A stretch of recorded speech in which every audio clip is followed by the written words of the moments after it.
savings than now. With Bojangles' summer sandwich lineup, you can choose a flavorful Cajun fried chicken filet sandwich, or a tender Cajun grilled chicken filet sandwich, or a crispy Cajun filet club sandwich, or a tasty Bo's chicken sandwich. Make it a sandwich combo and add your choice of a side. Maybe Bojangles seasoned fries, dirty rice, or Cajun pintos. And to complete the perfect meal, Bojangles legendary iced tea. There's a Bojangles sandwich combo for everyone in the family. Summer just doesn't get any better than that. What are you waiting for? You know you're hungry, and you know you want flavor and value. So, it's Bojangles sandwich combo time.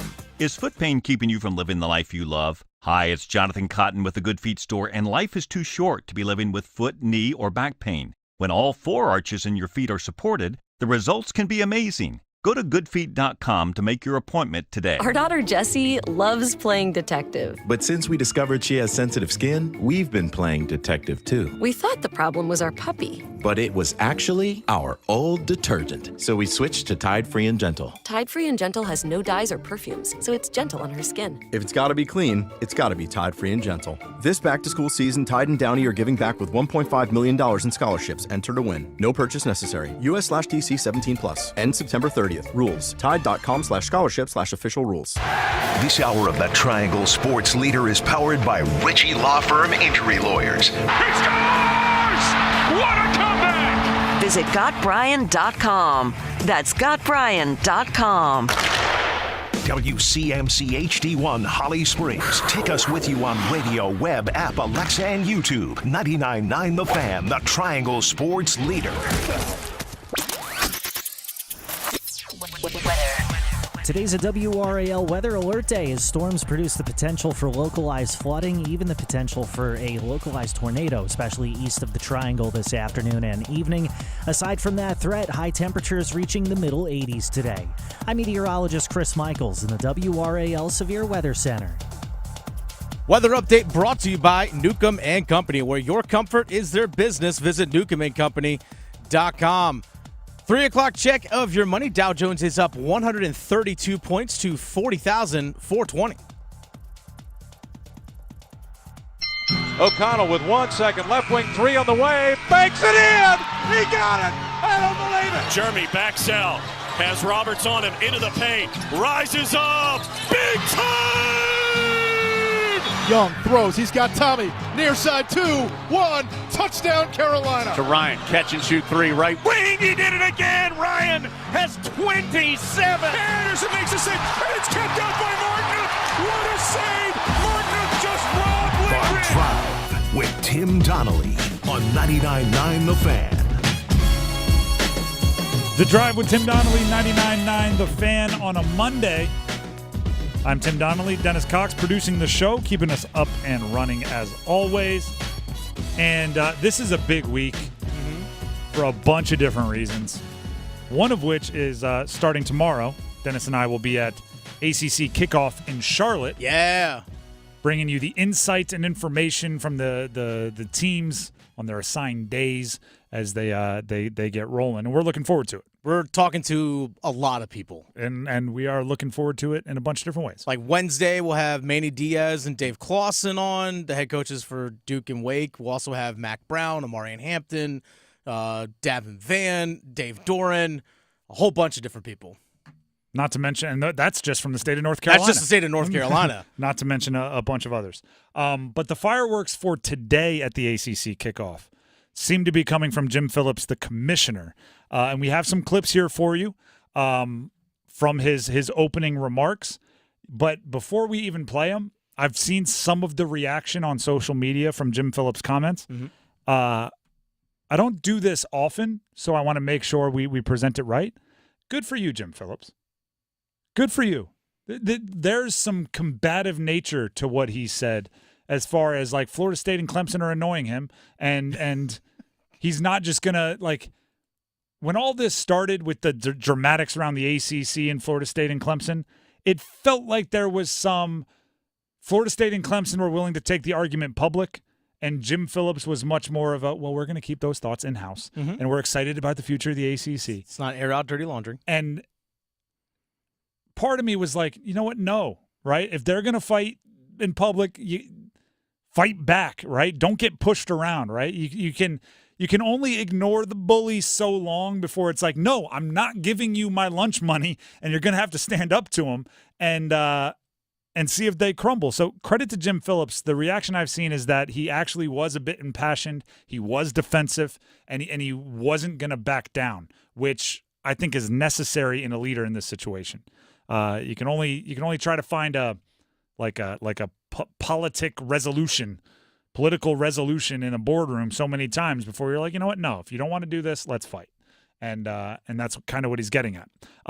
Again, hearing him for the first time, these are clips from Jim Phillips, ACC Commissioner's opening media day statements, and this is what he had to say about it being a vital time for the conference moving forward. This is a really important time for the conference, and either you believe in what's been signed or you don't. And so we are going to do everything we can to protect and to fight the league because I see a group of student athletes there. We now have 12,000, I think 200 student athletes. And this has been a league that started way before me 71 years ago, and will be a league that'll be around a long time after I depart. This league deserves us to take this really serious issue and to handle it appropriately. What gives me, promise and conviction of it? Because I understand, I think these schools, I understand where we're going. We've made some really good adjustments. And this conference is bigger than any one school or schools. This conference is bigger than any one school or schools. Mm-hmm. Did you hear that, Florida State and Clemson? Well, he was asked earlier. I wasn't able to get this clip because ACC Network is having trouble broadcasting. Actually, I saw that on social media. That too. was a different thing. I have a few that I want to highlight, but go ahead. But he said kind of on those same lines, because that was during the Q&A, what we just heard, asked about the lawsuits and things along those lines. And continuing on, he said, these disputes continue to I'll say it again. These disputes continue to be extremely damaging, disruptive, and incredibly harmful to the league. The ACC deserves better. I was like, dang. All right, cuz. I have 3 tweets in front of me. I'll read them for you, and one of them has that in it. Pete Thamel, a college football reporter who's in attendance for ESPN, quoted Jim Phillips saying, ongoing dispute with 2 of our members about the contracts they each signed twice and whether they will honor those agreements. Calls them damaging, disruptive, and incredibly harmful to our league. I love that he's putting it on them. It's like, you think you're feuding with the ACC? You're not. You're feuding with you from like 6 years ago. You're feuding with the previous you that signed away all these things that you wish you didn't sign away. That's not how this works. Andrea Adelson, also of ESPN, has this quote from Jim Phillips. We will fight to protect the ACC and our members for as long as it takes. These disputes continue to be extremely damaging, disruptive, and incredibly harmful to our league. And then she adds that he says, the ACC deserves better. Jim Phillips, this according to Brendan Marks, The Athletic. Forceful moments deserve forceful support and leadership. Either you believe in what's been signed or you don't. These are like, to use a phrase I use all the time, them's be fighting words. Mm-hmm. This is not, hey, we're going to try to get in a room and we're going to try to figure it out and we're going to do what's best for the conference. This is like, get with it or get quiet. Like, either be with us or shut up. Or shut up because you can't leave. Like, there's 2 ways we can do this, the hard way or the easy way. They end up in the same place, which is with you in the ACC. Florida State and Clemson, I hope you're hearing it. like this is where you've pushed, right? There's only so many times. It's kind of parent to child, right? Right? With Jim Phillips being the parent and Florida State and Clemson being the children, which is like, can I have this toy? No, you know what? Maybe next time, pal, but not now. Can I have this toy? No, I already said no, but hey, go put it back on. Can I have this toy? Finally, you're just going to snap. Give me the toy. We're going to the car. Like, that's where Jim Phillips is. No, you're not leaving. You're going to stay, and you're either going to like it or you're going to be quiet. Forceful, what did he say? Forceful situations, forceful leadership. I forget exactly what it was. Forceful moments deserve forceful support and leadership. I don't think he had been forceful enough up to this point, and today was a step in that direction. Right? If you have the grant of rights on your side and your lawyers are telling you there's no way they can get out, why not throw your weight around a little? Right? If Clemson and Florida State want to leave and they can't, why not throw your weight around a little? If you have that at your that wind in your sails. Also, and it always comes down to money. Let's get to the clip here on exploring different revenue options. Yep. Right? You can always fight, or you can attract flies with poo or honey. Right? You can be a little edgy or a little sweet. And one way to make everyone happy in the ACC, the sweet version to revenue. That question that got him to lead into that answer was about private equity, which we've heard the Big 12 might be exploring a little bit more and has become a hot button issue in college sports. Explore them all. And things like naming rights to the conference and those kinds of things. Chick-fil-A ACC. Yeah, I'm for it. I think like patches on jerseys and things. I'm okay with it. The thing is, once one conference does it, they're all going to have to do it. Sure. Being first gets you just that much more time bringing in that revenue. Mm-hmm. If you're like, oh, the SEC would never. It's like, well, if you make a good amount of money doing it, they will. Oh, yeah, for sure. It's definitely a domino effect. So being creative in how you bring in your money, everyone's going to copy you if it works. So you can put logos on fields. Getting there first just means you have a little bit more time to make money. I think the ACC should be leading and innovative in all of those senses because why the heck not? The Drive with Tim Donnelly here on 99.9 The Fan. By the way, starting tomorrow for all of ACC kickoff, we'll be in attendance. So we won't be depending on ACC network and ACC streams to get that audio because we'll be there to gather it our darn self. We'll be there tomorrow, both Dennis and I. We're looking forward to it for the show starting tomorrow. When we come back, we continue our 99 questions about the college football season series, and it has to do with ACC kickoff and the three teams in the triangle. Stick around. Win your weight in meat is back on 99.9 The Fan.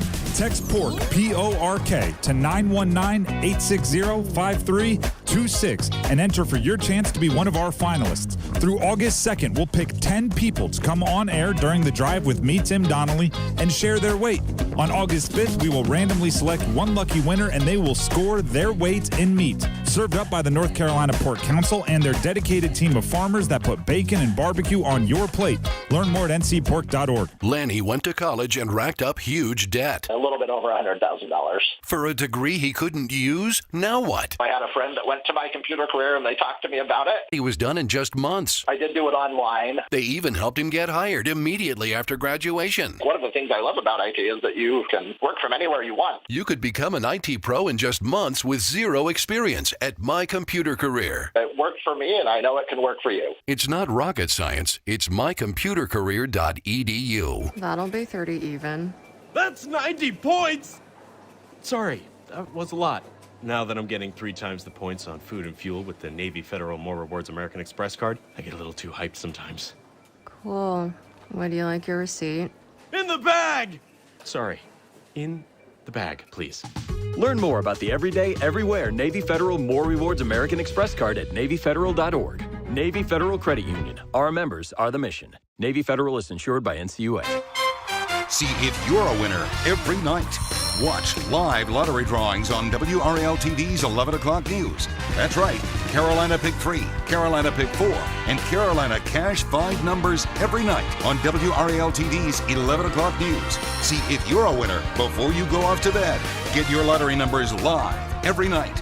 North Carolina Education Lottery. Only on WRAL TV's 11 o'clock news. Capital Broadcasting Company and NC Beautiful award thousands of azaleas to nonprofit organizations throughout the state. If your organization would like free azaleas, visit us online at wral-gardens.com. Go to the Azalea Celebration tab and fill out an application form by August 31st. Let's keep our state looking clean and beautiful. Must qualify for enrollment. Results may vary. We all hear the radio ads about the IRS. They tell you to be afraid, to be scared, and they try to frighten you into calling. I'm not here to do that. Tax Relief Advocates is different. TRA is here to tell you that if you owe money to the IRS, whether it's $5,000, $50,000, or $500,000, we have a solution. It doesn't matter if you're sitting in your car, at work, or with your kids. No matter where you are, call now. 800-575-9313. Don't lose hope. TRA can eliminate or reduce what you owe to the IRS. Generous programs are now available that can give you a fresh start. Our passion is taxes and helping individuals fix their IRS problems. We have over 1,000 5-star reviews on Google and an A+ with the Better Business Bureau. You don't need to be afraid of the IRS any longer. End your tax nightmare today by visiting us online at TRA.com or call 800-575-9313. That's 800-575-9313. Tax Relief Advocates. Real solutions for real people. Drive into summer with the Honda CR-V and Accord, your fun-to-drive, weekend getaway vehicles. From Honda, the 2024 Kelley Blue Book's KBB.com Best Value brand. So hurry in to the Honda Summer Event. For a limited time, well-qualified buyers can get a 2.9% APR on a 2025 CR-V or 2024 Accord. Contact your local Carolina Honda dealer for a great deal today.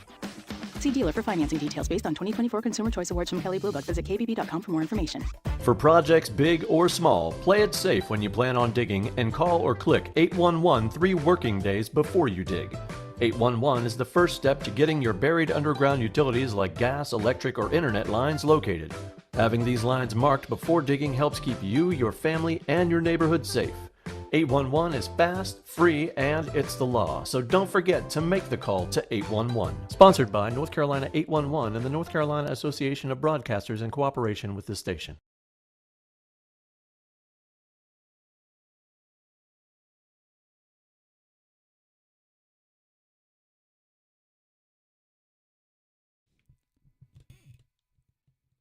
The Drive with Tim Donnelly, 99.9 The Fan. You in a mood? I feel like you only pick this music when you got something going on. No, I love Greta Van Fleet. All right. It's not bad music. It just seems like that's what you like when you have a tough day at work. When you're riding home, you throw that on and you jam out on the steering wheel. At least in movies, that's what happens. Screaming at the top of your lungs, and then of course, your best friend pulls up next to you at the stoplight, and you don't see him. That's how it goes in the movies, Dennis. Yeah, well, living the real life over here. That's true, too. 99 questions about the college football season. We've been asking one per show since there were 99 days to opening kickoff, and we're going to keep going all the way up to kickoff. Not just ACC kickoff, which starts today and will be in attendance tomorrow in Charlotte, but kickoff to the actual first game. We'll be asking a question each day. Today, though, it has to do with ACC Media Day kickoff. What do we want to hear from each team in the triangle, right? What could be the thing that we would notice at the at ACC kickoff that would give us the most confidence in NC State, Duke, or UNC? I'm going to give you an example from last season.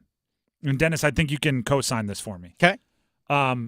When Riley Leonard walked into the room, it was a commanding presence. Like I would say that year was only matched by Drake May and Dabo Swinney.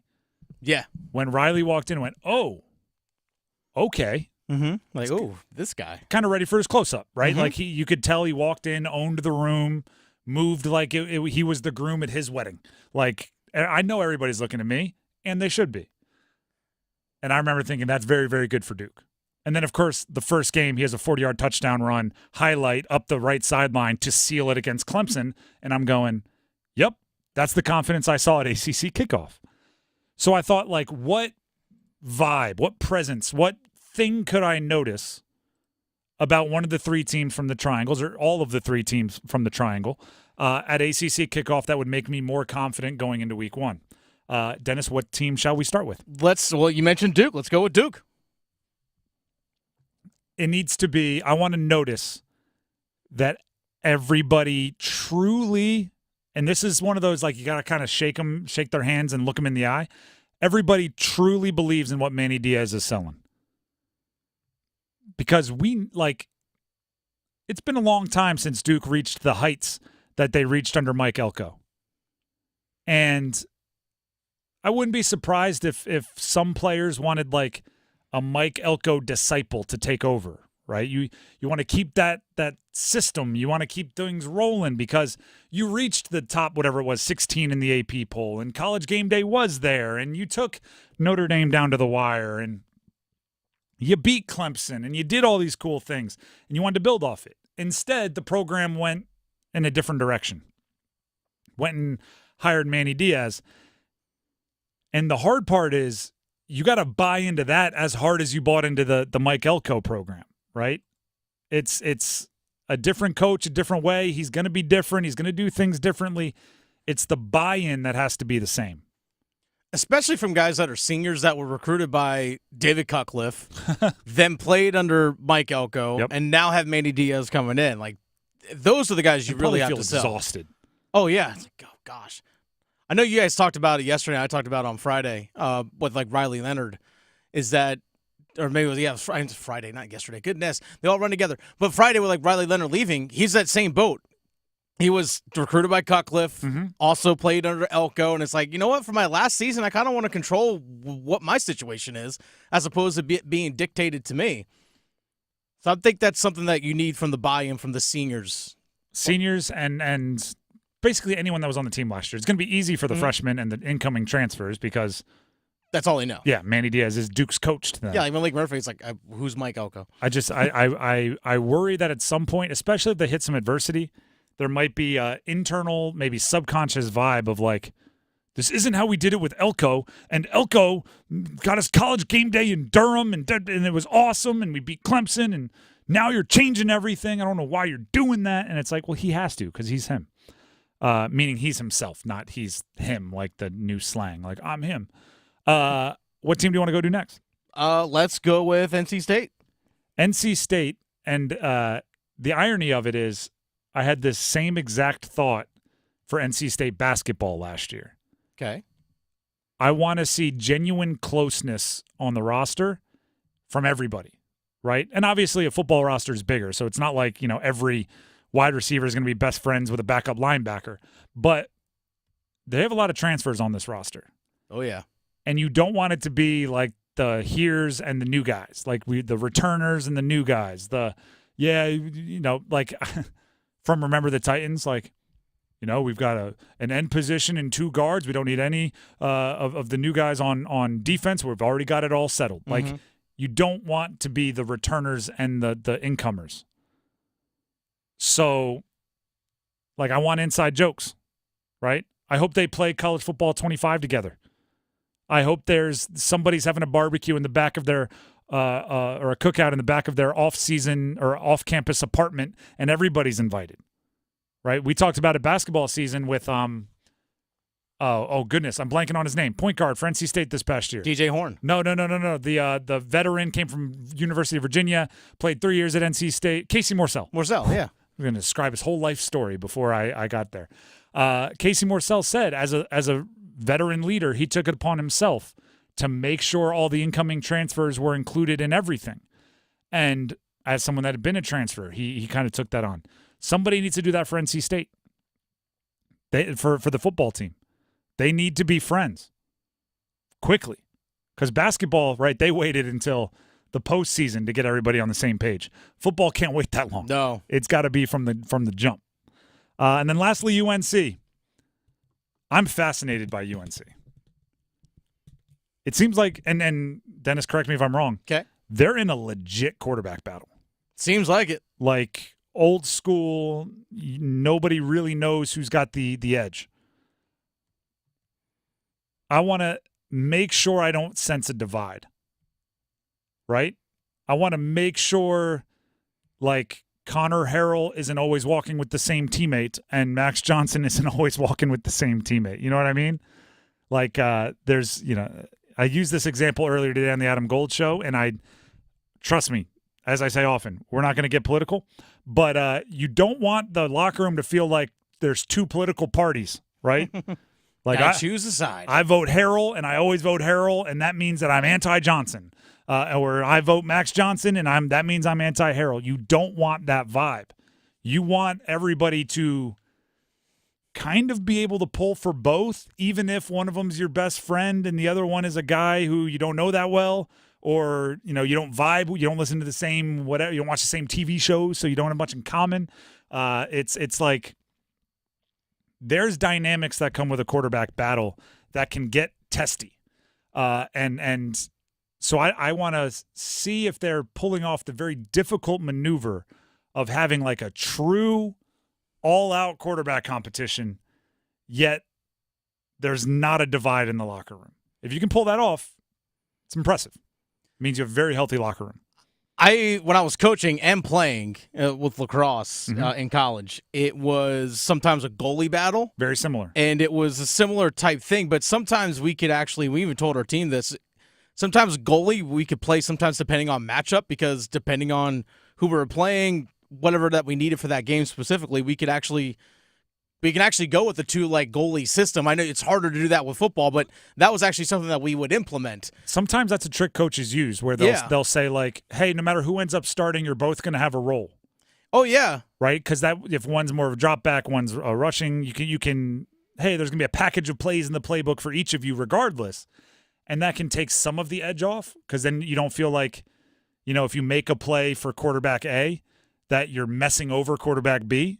You know what I mean? Like if you're in a scrimmage and you make a highlight reel catch, well, heck, you may have just helped one quarterback get the job. And if that other quarterback is your friend, that's a weird thing. So, knowing they're both going to have a role sometimes allows it. So it's like, hey, you're still going to play. Like it gets confusing.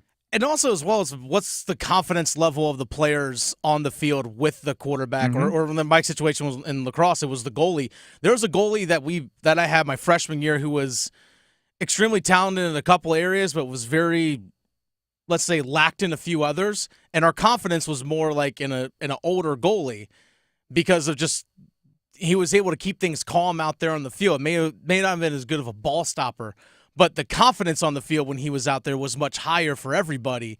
And that was into account. And then, that was kind of the thing that our coach had to try and weigh, was like, well, this one guy might be slightly better, but the confidence, like everyone else plays better when this other goalie's in. So it was just, you have to weigh that kind of stuff in there too. And it's a delicate balance.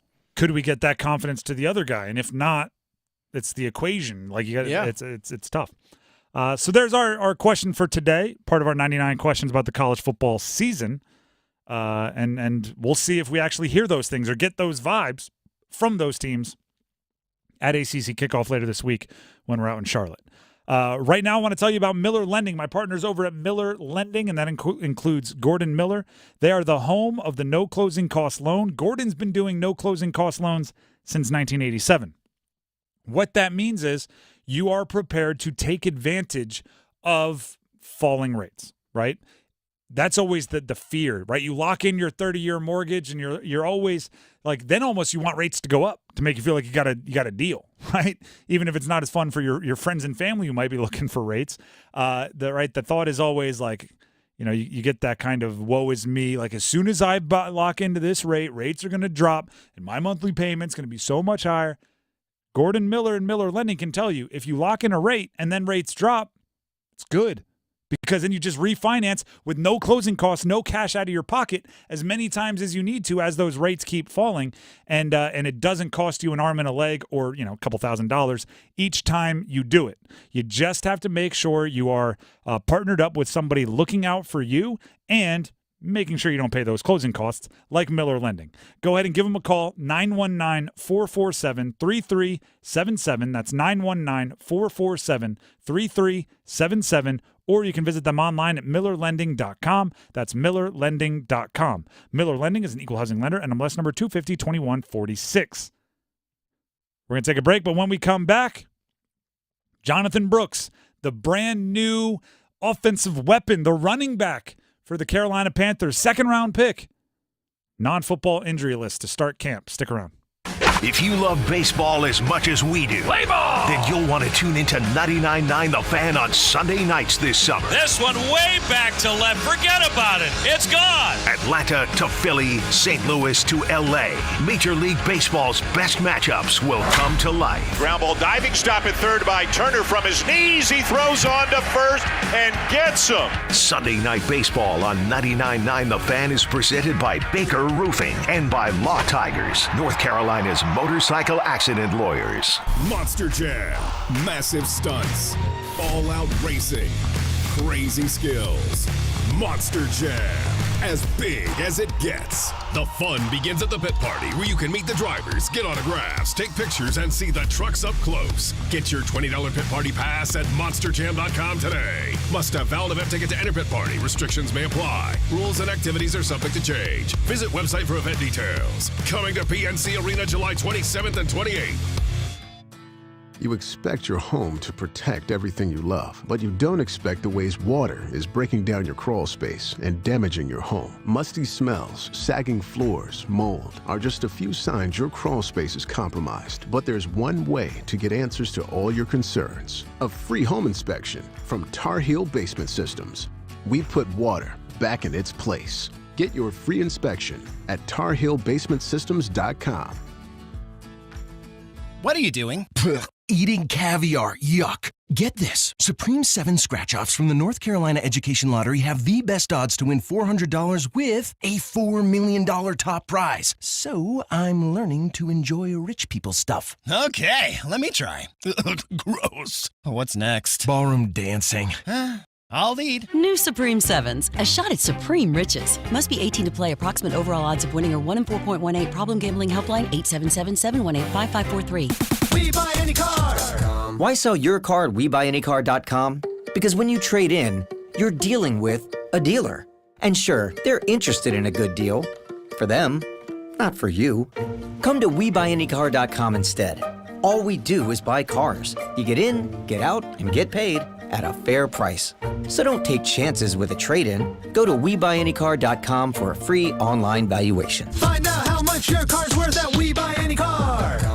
Feeling the heat this summer? Cool down with this hot offer from Family Fare. Right now, pick up 2 icy cold 28-ounce Gatorades and get one free. Whether you're battling the sun at the work site, working out, or working on your tan, stay fueled and hydrated with Gatorade from Family Fare. You'll find lots of flavors to choose from in summer's best deal. So stock up on your favorite Gatorades today and all summer long at Family Fare. Buy 2 Gatorades, get one free is only for a limited time. So rush to your nearest Family Fare now. Family Fare, first in thirst. They say health is wealth, and I could not agree more. That's why if you or somebody in your life is living with everyday aches and pains, I want to tell you about Relief Factor. And I'm telling you, I can feel the difference. Relief Factor is a daily supplement that helps fight pain naturally. Naturally. Now that's a big deal. Developed by doctors. Relief Factor's unique formula of ingredients all work together to help support your body's response to inflammation. Instead of masking pain for a couple of hours, Relief Factor actually helps reduce or even eliminate your pain for good. Whether it's neck, back, joint, or muscle pain, if you're looking to feel better, live better, give Relief Factor a try. In 3 weeks, you will know if it's working because you'll feel it. For instance, I was sent Relief Factor to try, and I've been taking it every single day. I'll tell you what, I feel the difference every day. Go to ReliefFactor.com or call 1-800-4RELIEF. That's 1-800-4-RELIEF. Save on your first order. Don't let pain tell you how to live. Fight back naturally with Relief Factor. These products and statements have not been evaluated by the Food and Drug Administration. These products are not intended to diagnose, treat, cure, or prevent any disease or condition. You go into your shower feeling, but as soon as you reach for the Irish Spring, your day immediately gets better. That crisp, fresh, unmistakable Irish Spring scent zings your brain and awakens your senses. So when you finally emerge from the shower, 37 minutes later, because you pay the water bill so you can stay in there as long as you want, you're ready to take on the day and smell great doing it. Irish Spring Body Wash and Bar Soap. Fresh, green, Irish. Shop now at Walmart. The college football season is here, and 99.9 The Fan will be live from Charlotte for ACC football kickoff. Touchdown, Carolina! Adam, Tim, and a crew will huddle up with your favorite players and coaches from Carolina, Duke, and State. Concepcion's got it. Touchdown, Wolfpack. Join us for ACC football kickoff live from Charlotte on 99.9 The Fan. Duke thumps the Tigers. Driven by Wilkinson Chevrolet, Cadillac, Buick, GMC, and Sanford. Visit WilkinsonCars.com.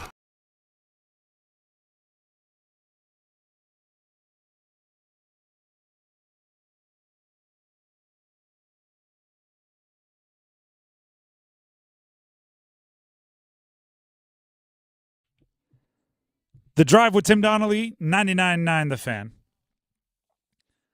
Win Your Weight in Meat is back today, ladies and gentlemen. Text pork. There we go. Proper amount of hype for winning your weight in pork. Text pork, P-O-R-K, win your weight in meat, I should say. Text pork, P-O-R-K, to 919-860-5326 to enter for a chance to be one of our Win Your Weight in Meat finalists, starting today at about 4 o'clock. All right, and Dennis, I'm going to keep looking to you to make sure I say all of this right. Okay. Since you know the details better than I do. Through August 2nd, starting today, we will select 10 people to come on air and share their weight. What that means is around 4 o'clock, Dennis is going to call you based on your text. And you're going to have 5 minutes. If you don't pick up the call, you're going to have 5 minutes to call us back. And we're going to put the clock on you. But I'm going to leave you a voicemail. There it is. Okay? I'll call you once. If you don't answer, I'll call you a second time. If you don't answer a second time, I'm going to leave you a voicemail. You got 5 minutes, call back. And if you call back, let us know your weight. Then you will be one of the 10 daily finalists, of which we will choose from on August 5th, completely randomly. We'll select one lucky winner from the 10 finalists, and the grand prize winner will score their weight in meat, served up by the North Carolina Pork Council and the dedicated team of farmers that put bacon and barbecue on your plate. Learn more at ncpork.org. So if you did text in pork, or you are doing so right now, if you've already done it, text pork to 919-860-5326, or you're doing so right now, have your phone on at 4 o'clock. Or even maybe a little bit before. Yeah, just be ready. Maybe a couple minutes before. Basically just, know where it is. If you get a call and it looks like it's from a number you don't know, it might be us. Could be one of those annoying political calls that come this time of year, but it could also be us. Take your chance. Win your weight in meat. It's worth it. With that being said, that's coming up really not too long. Dennis, what are you telling me to do? Hit that tagline again there. The grand prize winner scored that one? Or presented by North Carolina Pork Council. Served up by the North Carolina Pork Council and the dedicated team of farmers that put bacon and barbecue on your plate. Learn more at ncpork.org. It's a little behind the scenes for you, everybody. It's a lot of bacon. By the way, this is your second radio show you've done today. You're on hour 4 of radio. So I'm just not for the secrecy anymore. Let's just talk about it on That's air. fine. We'll let them know how the sausage is made. Nah. That's why you're you. Jonathan Brooks, let's jump into it. Hey. I didn't know we had that sound effect this whole time. I hit dad jokes all the time, and I'm out here making the myself. Because you beat me to it. That's the thing. That's true. I'll let it breathe a little bit more now. Jonathan Brooks, Panthers second-round pick, running back. First running back off the board, right? So the first running back drafted this year out of Texas has been put on the active non-football injury list. What that means is, by the way, non-football injury list, it's a misnomer. He was hurt playing football. It was just not NFL football, so he goes on the non-football injury list. The same way someone would if they, tripped in the bathtub. Or maybe got hurt working out in the offseason. Exactly. Anything away from the facility becomes a non-football injury list. So it's away from his NFL facility, even though, we watched it happen at Texas last year during a game. The Panthers have known all along that Jonathan Brooks was hurt at Texas. Like I just said, we watched it, right? If you were watching Texas that week, you saw it. So they definitely saw it. They have known all along that they are not all in for this year. Because if the Panthers were all in for this year, you don't draft the guy that you know isn't going to be ready. Jonathan Brooks, and by the way, I believe Jonathan Brooks is a big part of the future of the Panthers. What does everyone keep telling us that has any say in the offense? They sound like they're from 1953. Run the ball. Run the ball. We're gonna pound the rock. We're gonna run the ball. We're gonna make the defense respect the run. We're gonna run first. We're gonna throw off play action. We're gonna run. We're gonna run. We're gonna run. Well, guess what helps with that? Having the most talented running back in a draft class. Jonathan Brooks brings something to the offense that, as much as we like Chuba Hubbard, as much as you might like or dislike Miles Sanders or Raheem Blackshear or whoever it is, they don't have that, right? Or else they would have been more highly paid. They would have been more highly drafted. They don't have what Jonathan Brooks can bring. So if you have a piece of your offense that is a main component of what you want to do best, right, about what you want to do most, and you're aware, you know that player isn't going to be ready at the beginning of the year, you're probably not prioritizing winning at the beginning of the year, right? You're making moves that you hope are fortuitous down the way. Part of the reason why Jonathan Brooks wasn't drafted until the Panthers got him in the middle of the second was because of the injury, right? If he was fresh and clean bill of health, he would have been much more likely to be drafted by a contender that wanted to win now earlier than that. So it's actually interesting, right? Because if that move proves to us that the Panthers are not all in, and I'd say like all in, like chips in the middle of the table to win this year, it does paint some of the other moves they made this offseason in a precarious light. The Deontay Johnson move, which I love. Let's just get out ahead of that. Love it. The motivation behind it becomes a bit more cloudy, right? Because this is the last year of his deal. Essentially, the Panthers got him on a 1-year deal, right? It was more, but they traded for the final year of his contract. Is it a tryout? Is it a, hey, we want to pay you big money, but we want to see you do it wearing our jersey first? Or is it, hey, we're not all in on this year, but we do understand that Bryce needs an interim number 1 wide receiver until we can go get a bigger fish next offseason, or perhaps until Xavier Legette is ready to have that number 1 wide receiver title. So I'm very excited about the Deontay Johnson trade, right? They traded essentially nothing and got a guy that can have 100 catches this year easy. Easy might not be the right word, but very, very plausibly. Possibly. Very possible. I mean, he had like 80-something last year with Kenny Pickett and Mitchell Trubisky. And Matt Canada's offense. And some drama and a whole bunch of other stuff. Yeah. So I was very excited for it. I become less excited if this is just a stopgap. Not saying you wouldn't make the deal. Of course you still would. The price was right. But it's like I want to see if Deontay Johnson is here and they're giving him a legitimate shot to be the number 1. That's what gets me excited. Because then you got a number 1 off the scrap heap. If he's just there because Bryce Young didn't have any guys getting open last year, and until you can actually solve that problem, you're going to put him in place, I don't love that as much. But, the Brooks deal, a few other things, really put in perspective that the Panthers are aware at how it will take some magic for this year to be anything but hopefully a step in the right direction, right? They're not leaping and jumping and bounding and skipping in the right direction. They're looking to take like 3 solid steps in the right direction, like a train getting moving. I think they all acknowledge it's a multi-year rebuild. Yes. And I think they understand that too. And that you're specifically to Deontay Johnson, it's like, all right, Are you going to be a part of it? Well, yeah, that's the thing. It's like it's a free scratcher ticket. Yep. Either I hit, or if I don't, okay, it didn't cost me anything. Okay, so let me It's a free scratcher ticket. It's something you get in the stocking. So let me ask you this. The Minnesota media, the Vikings media, okay, I saw they were having a conversation, and they were asking the question. This wasn't like a report, but they were asking the question. Would the Vikings bring back Adam Thielen if the Panthers cut him? And my thought went to, does the rest of the NFL think Adam Thielen is a cut candidate? Because think about it like this. He's making $10 million a year. You don't save much on this year's cap if you cut him, but you save roughly $7 million on next year's cap. Mm-hmm. You save a little bit less than $2 million on this year's cap. But it doesn't really do anything for this year.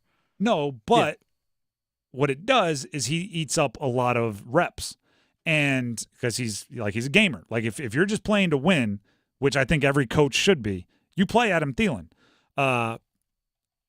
If they're acknowledging like, hey, we're building our whole offense around a running back that isn't even healthy at the beginning of training camp, and we're building for a future. We recognize it's a multi-year rebuild, and you have the oldest wide receiver in the league by like 26 months or whatever. He's older than every other wide receiver.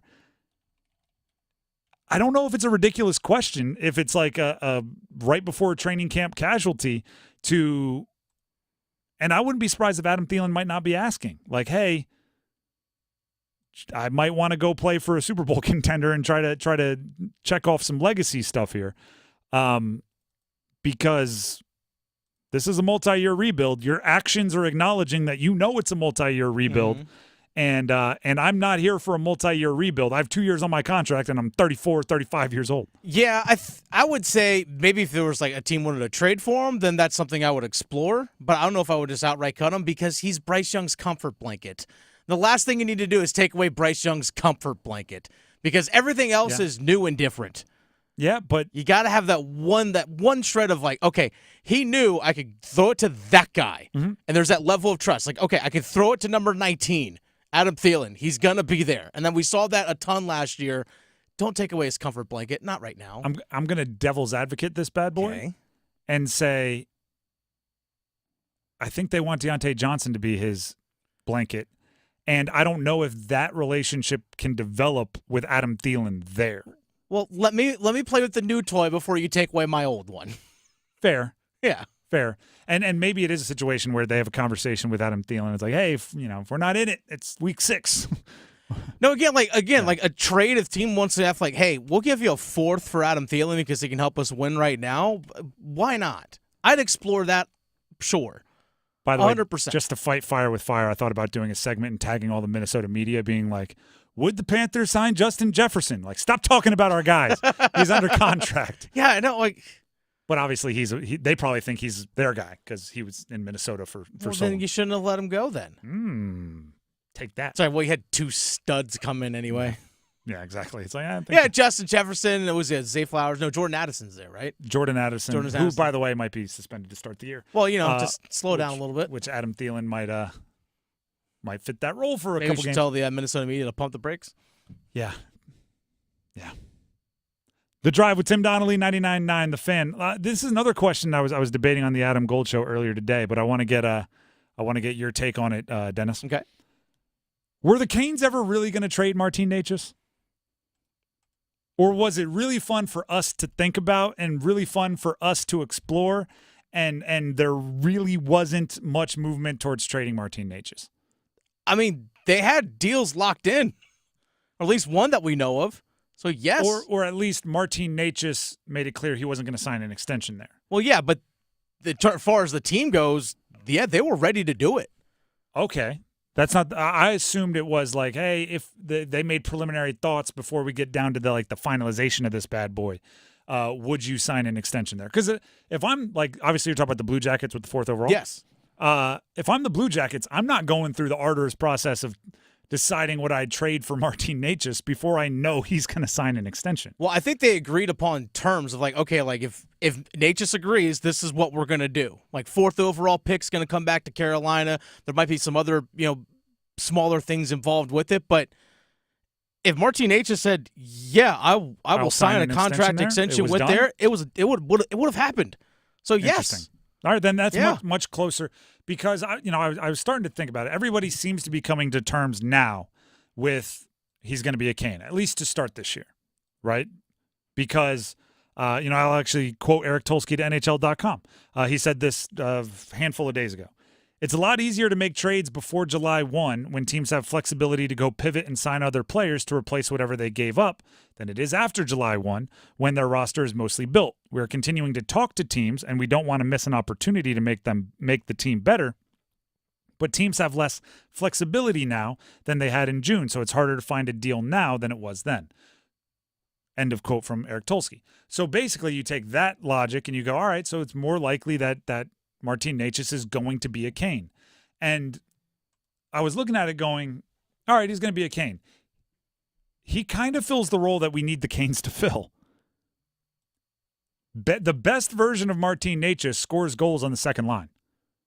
The thing I'm most concerned about with this roster, the way it's presently constructed, is who's going to score goals on the second line. And I don't see other teams. I guess maybe the one kind of time it would have made sense was right before the draft because you might feel like you could get a player with that skill set at the top of the draft if you did get something like Columbus's fourth overall. But I don't see teams giving up a second-line scorer for a second-line scorer. You know what I mean? Unless it's just a change in scenery type thing. Which, yeah, you could trade a problem for a problem, but what are the chances that there's another, like, mid to lower 20s, frustrated 70-point scorer out there who's like, hey, let's just flip them and everybody's happy. Like, I don't know if that's the case very often. More often trades happen because you're in win now, I'm building for the future. Let me give you my veteran good player. You give me draft picks.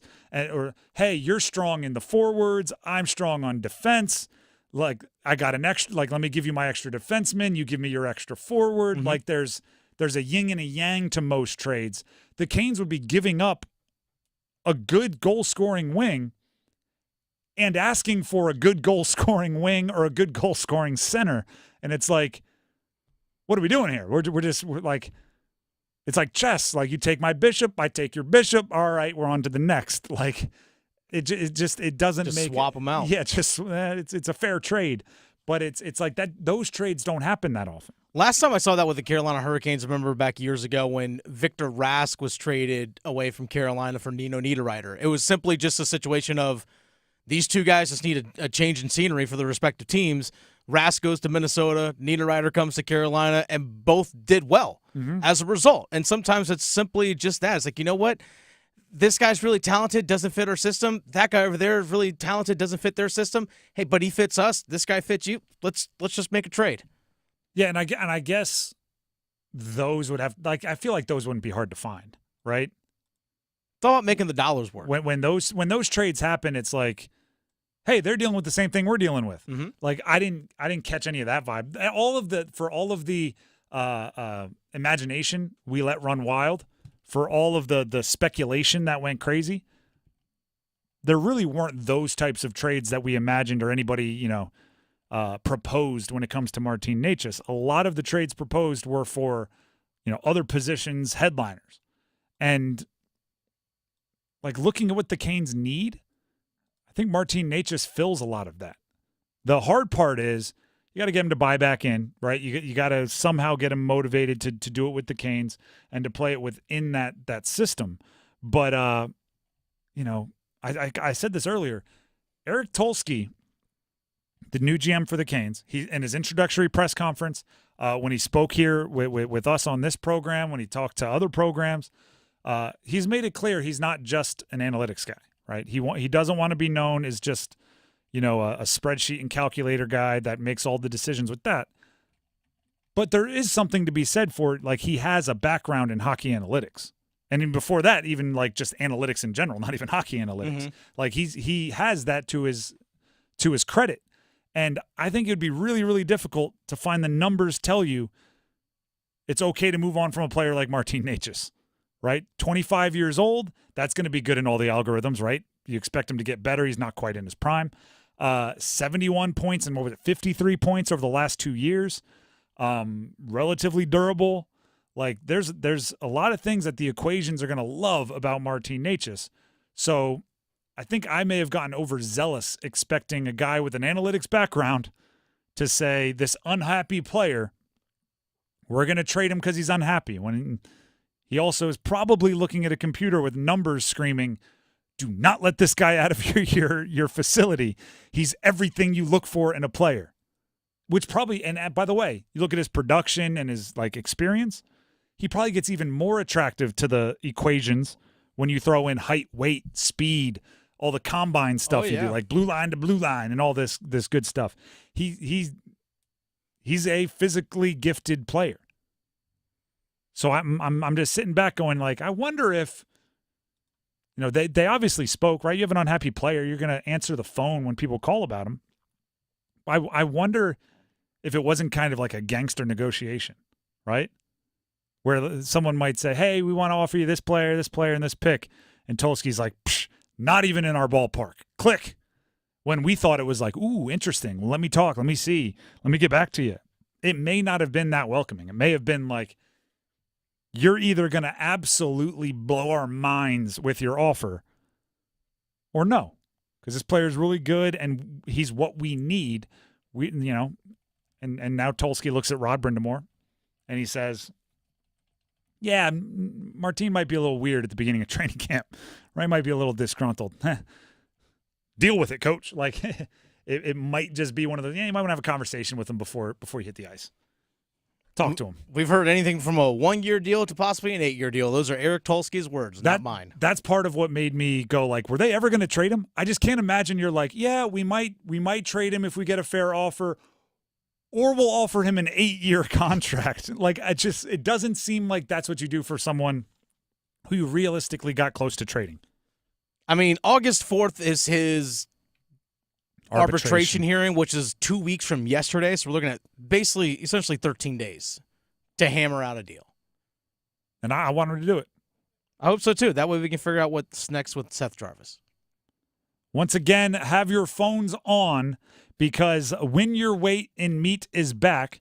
We told you to do this, but you can keep doing this.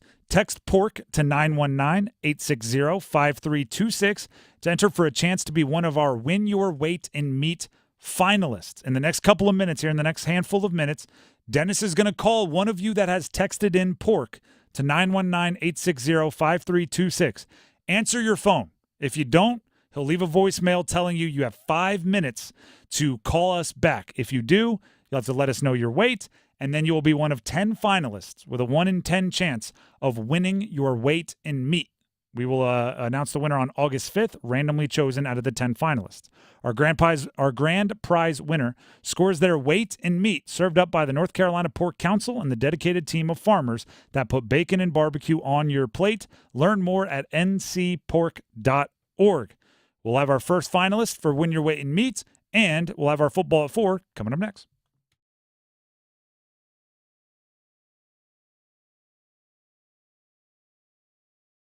Win Your Weight in Meat is back on 99.9 The Fan. Text PORK, P-O-R-K, to 919-860-5326 and enter for your chance to be one of our finalists. Through August 2nd, we'll pick 10 people to come on air during the drive with me, Tim Donnelly, and share their weight. On August 5th, we will randomly select one lucky winner, and they will score their weight in meat, served up by the North Carolina Pork Council and their dedicated team of farmers that put bacon and barbecue on your plate.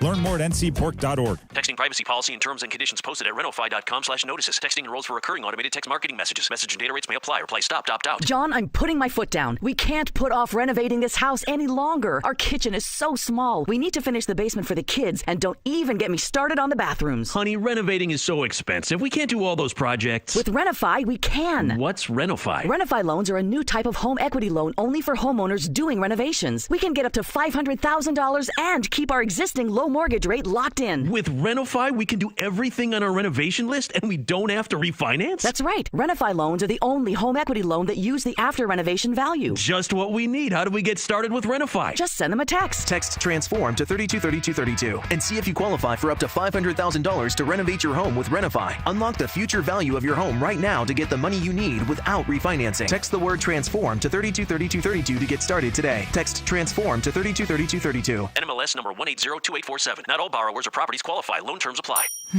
Doesn't the North Carolina Education Lottery Winners Club give the best massages? I've never felt so relaxed. Thanks to this month's scratch-offs, this is our life now. It's like winning again and again and again. New $80 million cash blowout and triple red sevens mean new winners. The Winners Club awaits. Must be 18 to play. Approximate overall odds winning range from 1 in 4.28 to 9.95. Problem gambling helpline 877-718-5543. Our daughter Jessie loves playing detective. But since we discovered she has sensitive skin, we've been playing detective too. We thought the problem was our puppy. But it was actually our old detergent. So we switched to Tide Free and Gentle. Tide Free and Gentle has no dyes or perfumes, so it's gentle on her skin. If it's gotta be clean, it's gotta be Tide Free and Gentle. This back-to-school season, Tide and Downy are giving back with $1.5 million in scholarships. Enter to win. No purchase necessary. US/DC 17+. End September 30th. Rules. Tide.com/scholarship/official rules. It's hot out there, and your inefficient windows mean high utility bills all year long. Window Nation sells some of the most energy-efficient windows you can buy and was recently ranked highest on Forbes' list of best window installation companies. Right now, for every 2 windows you buy, you'll get 2 windows free. Plus, 0 down and no interest or payments for 2 years. Stop paying more than you have to. Schedule an in-home estimate right now at 866-90-NATION or visit windownation.com. Hey, John, why so glum? I just got let go. The company's downsizing. This is the third time in the last 2 years. I'm done with this. Have you thought about My Computer Career? I've heard they can train you for a career in IT in just a few months, including cybersecurity and the basics of AI. And you don't need prior training or experience. Now that's a recession-resistant career. Wow, thanks. I'll check them out. Go to mycomputercareer.edu and take the free career evaluation. mycomputercareer.edu. Financial aid is available for qualified students, including the GI Bill. Theater Raleigh presents Bull Durham, a new musical playing Reynolds Industries Theater in Durham, September 10th through the 22nd. Based on the classic movie, follow Crash Davis and his Durham Bulls story in a new genre. Details and ticket info at theaterraleigh.com. Congrats, Christina and Carmen. You've always been the green family. Composting to cut waste. You've even washed and reused the same straw for the past 10 years. But this time, you've taken it up another notch. By purchasing this electric vehicle, you're putting gas, oil, and harmful emissions in the rear view for good, which will leave you thinking, peace, every time you plug in. Good for your conscience, great for the planet. That's the power of EV. Sponsored by the NC Clean Energy Technology Center and the North Carolina Association of Broadcasters in cooperation with this station. This hour of buzzer-beating, nail-biting, edge-of-your-seat sports action on 99.9 The Fan is powered by Ritchie Law Firm Injury Lawyers. Visit GotBryan.com. That's GotBryan.com. WCMC HD1 Holly Springs. Take us with you on radio, web, app, Alexa, and YouTube. 99.9 The Fan, the Triangle Sports leader. Today's a WRAL weather alert day as storms produce the potential for localized flooding, even the potential for a localized tornado, especially east of the Triangle this afternoon and evening. Aside from that threat, high temperatures reaching the middle 80s today. I'm meteorologist Chris Michaels in the WRAL Severe Weather Center. Weather update brought to you by Newcomb & Company, where your comfort is their business. Visit newcombandcompany.com. 4 o'clock check of your money. Dow Jones is up 127 points to 40,415. Market update brought to you by the Good Feet Store. Ready to step into a healthy and active lifestyle? Come to the Good Feet Store and experience the difference. Discover how a simple step can lead to a life of pain-free possibilities.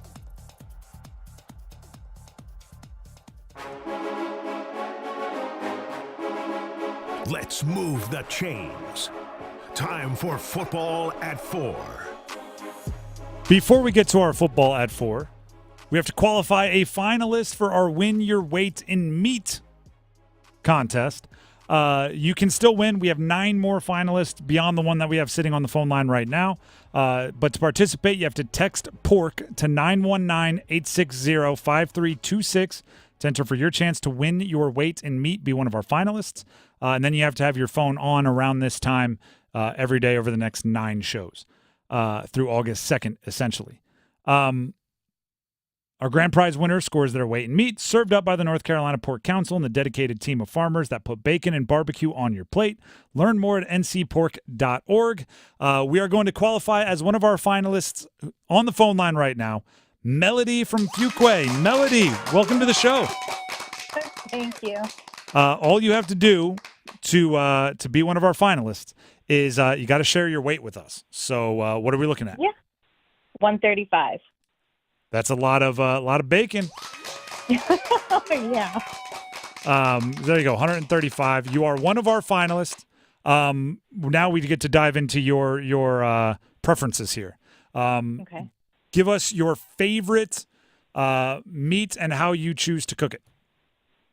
So this would definitely be something that I'm thinking about for my husband, and he loves bacon. I bake it in the oven so it's nice and crispy. There you go. Because that's the bacon debate is always if you like it crispy or some like it the kind of floppy way. No way. We're team crispy. All right. There you go. Melody, you are not only Team Crispy, you are also one of the 10 finalists in our Win Your Weight in Meat competition. Congratulations. Thank you. Sit on hold just to make sure there's no info Dennis needs to get from you to make sure you're qualified. But congratulations. And You can also be a finalist. Text PORK to 919-860-5326 to enter for a chance to be one of our Win Your Weight and Meat finalists. On August 5th, we will randomly select one lucky winner from our 10 qualified finalists that we will do daily, that will qualify daily. Our grand prize winner scores their weight in meat, served up by the North Carolina Pork Council and the dedicated team of farmers that put bacon and barbecue on your plate. Learn more at ncpork.org. Now let's jump into football at 4. Sometimes I do try to spin maybe some more negative-ish style conversations into something that's not as bad. I'm not going to do that here. The Panthers pass rushers, their edge rushers, yikes. Yowzers. Like, not great. Little concerned with how that's going to impact the entire vibe of the early part of the Panthers season. Right? I'm legitimately concerned by it. I have a full list of healthy edge rushers going into training camp. Full list here. Jadeveon Clowney. Okay. That one, big, high-price free agent. Mm-hmm. K'Lavon Chaisson. All right. He of 4 years in the NFL and 5 sacks. Total, yep. Former first-round pick. Eku Leota. Yeah. Luigi Villain. Nice. And DJ Johnson. Who injured his calf at minicamp. And was a healthy scratch multiple times last year. There's that. Not healthy edge rushers at the beginning of training camp. DJ Wanham, one of their big free agents coming in. Mm-hmm. And Amari Barno, who at least had some experience last year as kind of a gadget special team. Mostly a special teams player. Really big and fast. But he's been on an NFL field. By the way, ACL injury they suffered, I think, with 2 or 3 games left in the season last year. So he's not healthy. Mm-hmm. If you can't get to the quarterback, and everything I just read you should tell you the Panthers are going to have a hard time getting to the quarterback, especially early before someone like DJ Wanham can become a rotational player, which will at least give the healthy guys a little bit of a rest, right? Edge rushers is not a position where you're often playing every snap, right? You have your guys that come in on third down to get after your quarterback. You have your run stoppers. You get into a rotation, which allows you to be a bit more fresh than the offensive players you're playing against. If you aren't getting to the quarterback, it's a long season for everybody, right? Because now your offense has to keep up. Right? Your secondary has to guard for 5-6 seconds. You might have to blitz more, which puts you more exposed to big plays. If you aren't getting to the quarterback, it's a long season. But even if these guys get healthy and the young players develop and they step up and DJ Johnson develops into a rotational player that you trust, if you just aren't getting to the quarterback the first 6 weeks of the season, it can feel like a long season. It's a new regime, new era, new coach, new GM. You only get one first impression. Mm-hmm. And if you're out there getting diced up by Derek Carr and Justin Herbert in your first 2 weeks, because those are veteran NFL quarterbacks that if you give all day to throw, I don't care who their wide receivers are, they'll find the open guy 4.5 seconds into a play. Not to mention Gardner Minshew the next week, and then Joe Burrow, and it just the conveyor belt starts like Lucy and Ethel, right? Once you get behind, it's really hard to get caught back up. And oh, by the way, now we're talking optics. You traded away Brian Burns, and you didn't get enough back for him. And if you can't rush the passer, and you willingly moved on from Brian Burns, that's a really tough situation to explain away. Here's looking at the numbers-wise last year. I'm not going to look at total sacks because the Carolina Panthers were playing from behind often, some teams were running the ball. So look at sack percentage. So that the amount of times an opposing quarterback drops back, what's the percentage you are getting a sack on the quarterback based off that number? Carolina was 31st in the NFL last year at 5.31%. So 5.31% of the time a quarterback dropped back, the Panthers got a sack. That's 31st in the NFL. Only team they were ahead of was Chicago. It's not good. So it's like, so even if you take away their best pass rusher from an already bad pass rush. Gosh. And you know, the reason why that kind of stopped me in my tracks there is that's how you end up with the number 1 overall pick. That's how you end up the worst team in the NFL. That's how you end up getting beat by teams you're better than, right? The easiest way to make a quarterback like tier down, right? If they're a top-level quarterback and you want them to play like a second-level quarterback, is take away their time, right? Make them feel uncomfortable. Make them happy feet. And it's also the way to make a third-tier quarterback a bottom-tier quarterback. It makes your life easier. But not getting to the quarterback is one of those things that impacts everything. It's the equivalent of like not drinking enough water, right?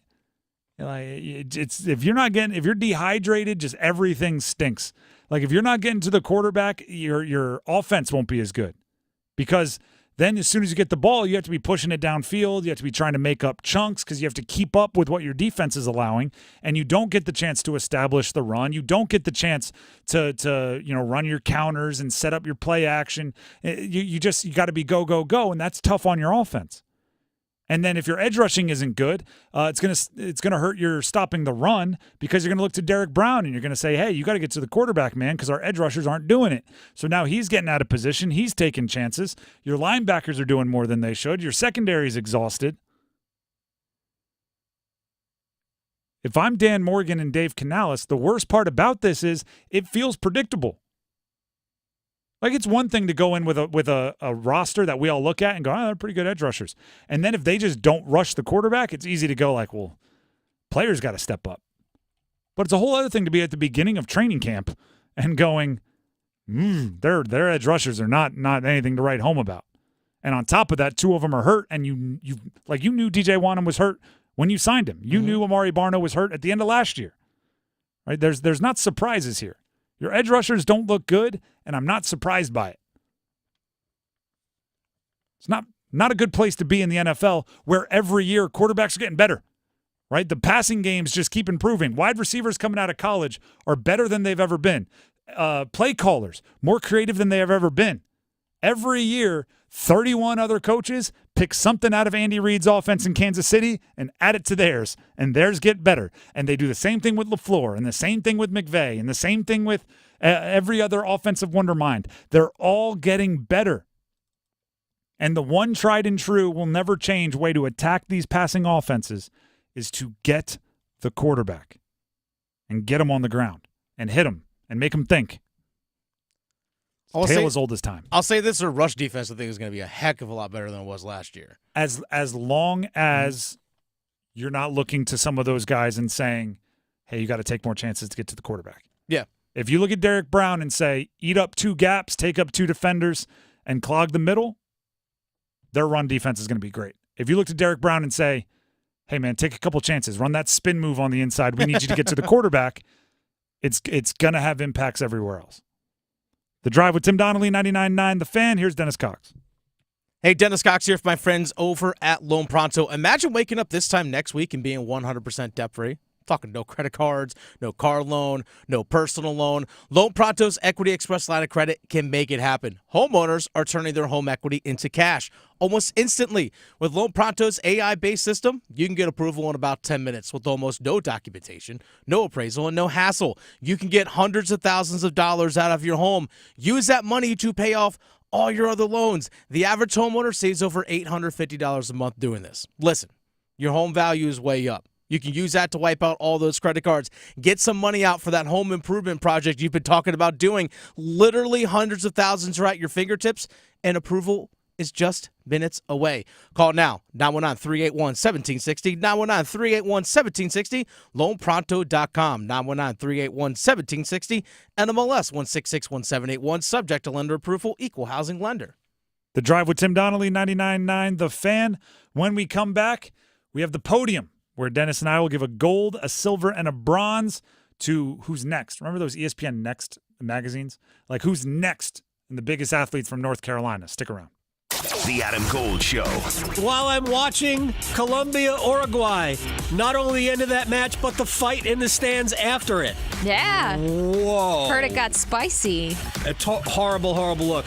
But that was the most excited fans we have seen in 5 years at Bank of America Stadium. Man, look at all the happy people at Bank of America. Just took the other kind of football. Yeah, there you go. More of that. The Adam Gold Show, weekdays starting at noon on 99.9 The Fan. Hungry for flavor and value? Then it's Bo time. Nothing slays the hunger beast like some of that bodacious Bojangles flavor. And there's never been a better time to satisfy your Bojangles sandwich cravings than now.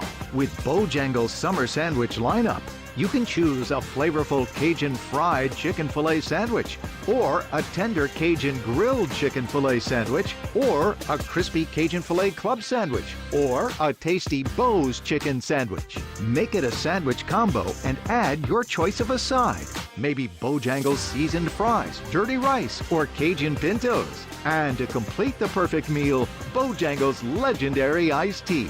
There's a Bojangles sandwich combo for everyone in the family. Summer just doesn't get any better than that. What are you waiting for? You know you're hungry, and you know you want flavor and value. So, it's Bojangles Sandwich Combo time. Picture this, the perfect summer barbecue. No stress, no responsibilities, just all your friends, burgers sizzling, hot dogs cooking, Pepsi Zero Sugar fizzing, and a backyard of very, very happy people. Oh yeah, we could get used to this. Very, very used to this. Grilling, better with Pepsi. For a limited time, get 2 20-ounce Pepsis for only $4.25 at Refuel. So hurry in and enjoy an ice-cold Pepsi today. It's the first day of the first grade, and she found a new best friend. It's a laid-back Sunday afternoon you wish would never end. The homemade taste of Bluebell and good friends gathered round. The good old days are being made right now. The new Bluebell Cookies and Cream Cheesecake is cheesecake ice cream with chocolate cookie-crusted cheesecake pieces and chocolate cream-filled cookies. Again, cheesecake ice cream with chocolate cookie-crusted cheesecake pieces and chocolate cream-filled cookies. Buy 2. The good old days are being made right now. The good old days are being made right now. Look for Bluebell ice cream, available at Publix, where shopping is a pleasure. Tim Donnelly here from my friends at Zero Res. And if you're like me, you love to DIY, right? Do it yourself, save the money. I can tell you from experience, they Zero Resified my house, and you can't get it this clean by yourself with the carpet soaking machines or anything else you can rent. Go ahead, give them a call now, 919-995-0000, and ask for the Station Special. That's the 99.9 The Fan Special. Get 3 rooms Zero Resified starting at just $109 and get a free hallway done on top of that. Paid for by government. Did you hear? A secret hoard of 1904 $20 Gold Liberty coins have been found. These gorgeous 1904p gold coins are as bright and shiny as the day they were struck, and less than 500 of these gold coins are available. Coin experts are calling this secret U.S. gold coin discovery a once-in-a-lifetime opportunity, and you can own a piece of the hoard. When you call, you are guaranteed a 1904 Gold Liberty struck at the iconic Philadelphia Mint. With limited availability, you must call now. These 1904 dated gold coins are still in uncirculated condition with brilliant luster. That is 120 years of history you can hold in your hand. To learn more, call 1-800-895-7664. Call now and you'll receive a free bonus, a $75 value free with every order. Call 1-800-895-7664 now to secure your 1904p $20 Gold Liberty coins before they sell out. That's 1-800-895-7664.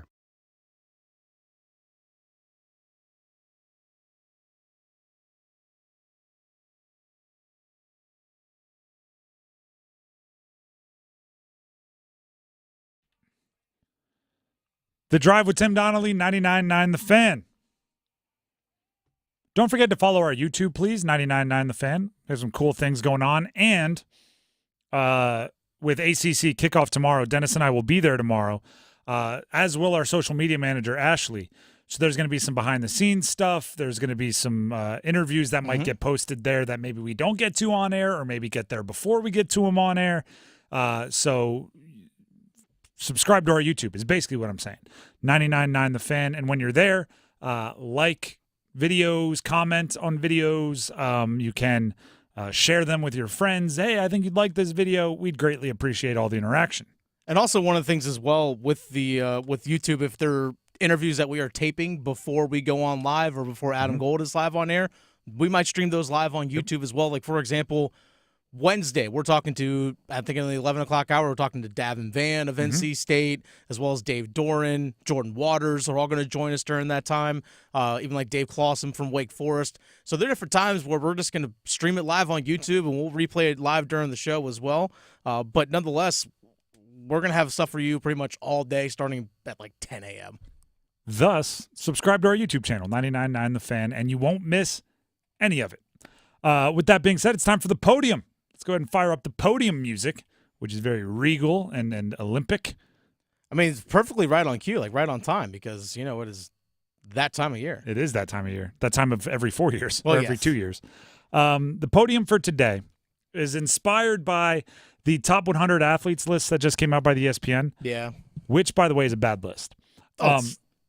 It's perfectly encompasses everything ESPN cares about, and also a reason why so many people get frustrated with the 4-letter network.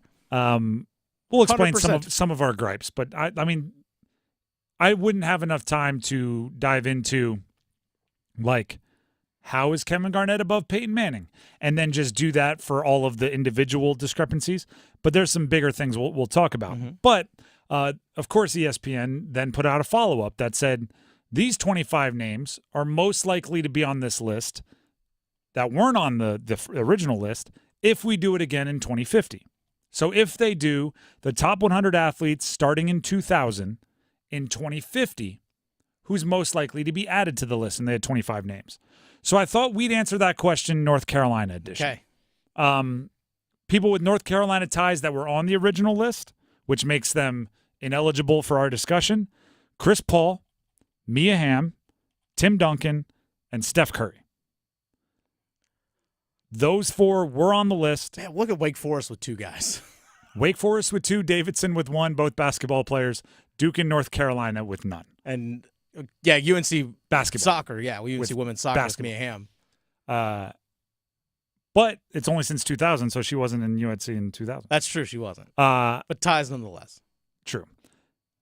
So who is most likely to be added if they do this list again in 2050, based on what they have done since 2000, plus what they will do in the next 25 years? Before we get to our actual podium and give our bronze, silver, and gold for most likely to do it, I was tempted to say Sebastian Aho. Okay. Because, Mike, just your mind jumps there. I think he, right now, is the best player playing in the state of North Carolina. Like athlete as a whole? Like most accomplished. Okay. Yeah. Right? Like, I mean, it's just college athletes in the Panthers. And I don't see a Panther better than Sebastian Aho. So I was tempted to go Aho. But then I looked at the list. Only 3 hockey players made the list. Stupid. And then I was like, well, maybe because I know they have skiers and swimmers and gymnasts. And I'm like, maybe that 3 is a lot. Maybe 3 is a lot for one sport. So I started counting. They have 12 American football players. They have 15 soccer players, including 4 women's soccer players. So they have more women's soccer players than hockey players in total. And then I got to basketball. There are 24 basketball players. Crazy. There are 3 hockey players and 24 basketball players. That's what ESPN prioritizes. Simple as that. There are more basketball players with no NBA MVPs than there are NHL players on the list. Well, those guys you mentioned, Chris Paul. Dwayne Wade is number 35, never won an MVP. Mm-hmm. Jason Kidd is number 69, never won an MVP. Did he even win a championship? Yeah, with the Mavs late in his career. That's right, late. That's right. Chris Paul, number 83, never won an MVP, never won a championship. Kawhi is number 85, has a couple championships, no MVP. Yeah. There are only 3 hockey players. How Patrick Kane did not make this list is mind-boggling. So Aho has no chance. None. Zero. Zilch. Because he's not. If Patrick Kane didn't make it, sorry, Aho. By the way, the hockey players combined for 8 MVPs. They have 2, 3, and 3. That's what it takes to make the list. Basically, multiple MVPs, and then, I don't know, the favor of whoever's choosing, in addition to multiple MVPs. So my answers are based on that a little bit. They're based on playing to an improper list. It's not my list. If it were my list, it'd be different. Mm-hmm. But trying to predict who will be on the list if they do it in 2025 or 2050 means we have to obey by their rules. Okay. Bronze. You know what I learned quickly doing this exercise? What's that? Not an easy choice. No, not. My bronze is Bryce Young. Really? He already has a Heisman. So okay. he has accomplished that's a good point. something. That's a good point. And he's going to get every opportunity. And based on what I said, that ESPN loves quarterbacks. That's an understatement. If he puts it all together, I love quarterbacks too. But if he puts it together, I think just by the nature of kind of the head start that all NFL quarterbacks, Heisman winners have, he could be there. He could. He's the most likely Panther to me. Who's your bronze? I put Cooper Flagg just because there's already the hype built around him, and he's going to be a number 1 overall pick. If he lives up to the expectations this year, we'll be in a Naismith conversation. We'll probably win National Freshman of the Year awards and all that kind of stuff, All-Americans. So he's already going to have that stuff going in, and he's super young with a massive ceiling. He is very young. Oh, yeah. 17. He's literally 17. Parents have got to sign permission slips for him when he gets to Duke. Which is wild. Yeah. Probably making 7 figures. Mom, can you sign this? I need to get a physical. Yeah, right. My silver is Jason Tatum. Okay. We already established he might never win an MVP, but the list doesn't require you to. Mm-hmm. He's already been the best player on a finals champion, on an NBA champion. And he's his I don't know, myth is growing by the day. And the Celtics have locked in their core. I think they're going to be good for a while. And also because the Celtics had so much success early in his career, he's going to climb some playoff points scoring lists and all of that very, very quickly. He's going to be near the top of a lot of those playoff stat lists, and people love that kind of stuff. Makes it seem like you're clutch. Even if it's we just made it to the second round 14 consecutive years and I averaged 22 points. It's that adds up quick. So I think Jason Tatum could easily be in that Chris Paul, Jason Kidd level of NBA lore by the time this list is done next. Who's your silver? I went Drake May. Interesting. Yeah, I went Drake May just because. Not a bad choice. Didn't even cross my mind. Probably should have. I went Drake May just for the simple fact that, like you said, the Florida Letter Network overvalues quarterbacks and overhypes them and all that. So you know what? If he has a shred of greatness, if he wins 1 Super Bowl as a QB of the Patriots, you're like, see, look, they found their franchise guy after Brady. There it is. So I went Drake May. Not a bad choice. Especially the way the NFL's going now with numbers and stats and offense and those kinds of things. I mean, throwing for 4,000 yards is nothing in the NFL these days. I think he's going to run for a lot of touchdowns early in his career, and it's going to make a lot of people hype up his toughness. Yeah. And then hopefully he doesn't later in his career because that's how you have short careers. Yeah, ask Cam. Exactly. He won't be Cam either early in his career. He's not close. Fast or built like. My gold, Cooper Flagg. Oh, okay. I've already started to, and I'm just gonna I think he's going to be really good, and I have a feeling I'm gonna get some haters for how good I think he is. Every time I see him play, he does something new that makes me go, yikes. The rim protection, or in the All-Star game circuit, I was like, oh, this guy might block a lot of shots. And then you get to the Team USA, and I thought he was a better kind of creator and scorer than I thought. He's going to bulk up. I think he's going to be very, very good. He's going to spend 10 minutes on Duke's campus, and then he's going to be in the NBA. It's going to seem that quick, and teams are already, whatever the bottoming out for the top pick, they're already thinking about it for him. And just based on, also, I think this says, to be one of the top 100 athletes of the first 50 years of a century, your ceiling has to be a certain height, and you have to achieve it. So, I could look at I'm trying to think of a good example here. Like, there's a lot of players that go through Duke and UNC and State and Wake that I think are going to be really, really good players, but I don't know if their ceiling is even a top 100 athlete of half a century. Like, you have to have a certain level of just, oh my goodness, potential to be a possible. So that's why Cooper Flagg is my number one. My goal, Jason Tatum.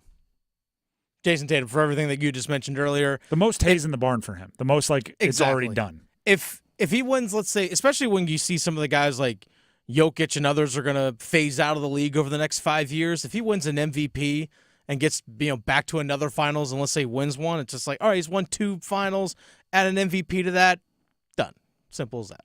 Did you put any thought into Zion? I did. Yeah, I put a little bit into it just because that ceiling is so high, but that's really on him. But yeah, it was like, who do I think is more likely to reach their ceiling? And he wasn't one of the people I was like definitely going to reach that ceiling, which is a tough spot to be.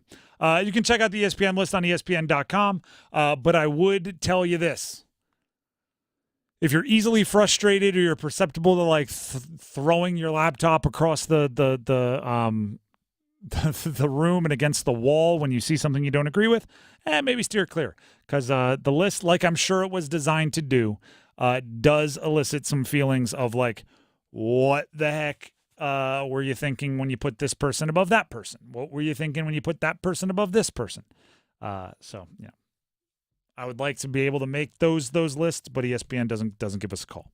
The Drive with Tim Donnelly, 99.9 The Fan. We are working to get Brian Murphy, WRAL investigative reporter, on the Heister Automotive Group hotline because he is actually at the ACC kickoff, where there was some comments already being made. Am I getting the thumbs up? I'm getting the thumbs up. Joining us on the Heister Automotive Group hotline right now is Brian Murphy, WRAL investigative reporter, friend of the show. Brian, thank you for taking the time. You're our representative at ACC kickoff until we can make our way to Charlotte tomorrow. So give us the vibe. Seemed like Jim Phillips, the commissioner of the ACC, was on a different kind of a vibe from or aura, whatever the word is now, from times we've seen him speak previously about the future of the ACC. In the room, did you get that kind of feeling as well? Yeah, no doubt. I mean, before Jim Phillips spoke, and he speaks every year at this event, we were talking amongst some media members, like, how is he going to address, the elephant in the room, which is the Clemson and LSU lawsuits. I mean, the Clemson and Florida State lawsuits. And there was some sense that maybe he'll talk around him. I thought he'd have to, personally, I thought he was going to have to address it head on. He'd lose a ton of credibility if he didn't. But what we saw out of him was this sort of defiant and impassioned, commissioner that we haven't really seen. He's sort of known as bookish and really cares about student athletes. But here, and I'm not saying he doesn't still do care about those things, but here he struck sort of I don't want to say angry because he wasn't angry, but really forceful tone. I mean, he said, this league has been around a long time. It's going to be around long after I'm gone. And this conference is bigger than any one school or schools. I mean, he really called Clemson and Florida State out, saying that, these lawsuits are harmful, they're distracting, and that, are you going to hold up to what you signed the contract? Are you going to, accept it or not? He was really strong, really forceful. Said he will fight these legal battles as long as it takes, which doesn't sound like someone who's getting ready to settle. And so it was really interesting to hear Phillips be as forceful and as strong when talking about Clemson and Florida State as he was. I thought it was interesting because it is, as you mentioned, the lawsuits by Clemson and Florida State, but it's always seemed like Florida State has been the leader on all of this. They've been the most vocal and kind of the most, I don't know, publicly defiant. Today was also Florida State's day to speak at the ACC kickoff. I mean, was this intentional? Was everybody like when you're at your friend's house and their parents are yelling at them and you're like, ooh, I'm hearing something that's definitely not meant for me? Yeah, I think, it's hard for them to put this schedule together. I've talked with people in the past about how they try to decide which schools go which days, and sometimes there's scheduling problems with certain coaches or players. I think they always lead it off with the commissioner to try to bring people here. And then if you'll notice, they have Clemson and North Carolina, which tend to have the largest media contingents on the final day, trying to keep people here all 4 days. So it's pretty interesting. In Florida State, it's really tough because Mike Norvell and the players have nothing to do with this. Sure, maybe they want to get out of the league too, but really they're just trying to win the ACC and go to the college football playoff. So, in some ways you feel bad asking them questions about it because they really have nothing to do with it. This is guys in suits and lawyers who are dealing with this issue. Brian Murphy, WRAL Sports Investigative reporter, connecting with us on the Heister Automotive Group hotline. You can follow him on Twitter at Murph's Turf. Brian, the interesting part is this Florida State and Clemson and the future of the ACC and the rumors on Twitter takes up so much of our attention. But this really is a unique season going into it for the ACC, even if everybody was like hunky-dory and kumbaya. What was Jim Phillips' kind of overall sentiment when it comes to the future of the ACC as far as no divisions and the expanded college football playoff and everything else that comes around? Yeah, because he spent so much time on the lawsuits and stuff, he didn't get quite as much of the football, I think, as he would have liked. I mean, he talked about, they're calling themselves the Conference of Quarterbacks and 8 returning quarterbacks who've thrown at least 20 touchdowns and 3,500 yards. But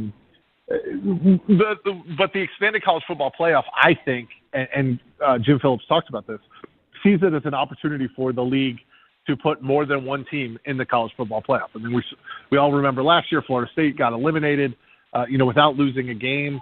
And that won't happen this year. That was one of the points that he made. But I think the other point is, can the league get 2 teams? Can it get 3 teams in the college football playoff?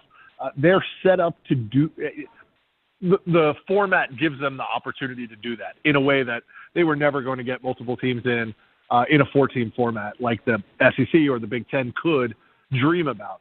In a 12-teamer, they have the chance, and whether that's, Florida State and Clemson or NC State or Miami, I mean, there are a number of teams that have the opportunity to do that. And I think, Phillips talked a lot about how they're number 3 in money and they're number 3 in distribution, and they have all these things going for them, but the bottom line is you have to win. At some point, you have to prove it on the field in order to gain that respect from whether it's ESPN or pollsters or the selection committee. That opportunity is in front of them.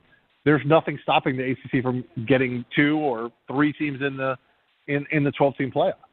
Did the kind of defiant nature from Commissioner Jim Phillips extend to the Big 12? Because, I just heard you say that, hey, there are top 3 in this, top 3 in that. It wasn't but a couple days ago that the Big 12 commissioner, Brett Yormark, was saying that they were one of the top 3 sports conferences in the country. And I saw that as a shot at the ACC. Was Jim Phillips firing back?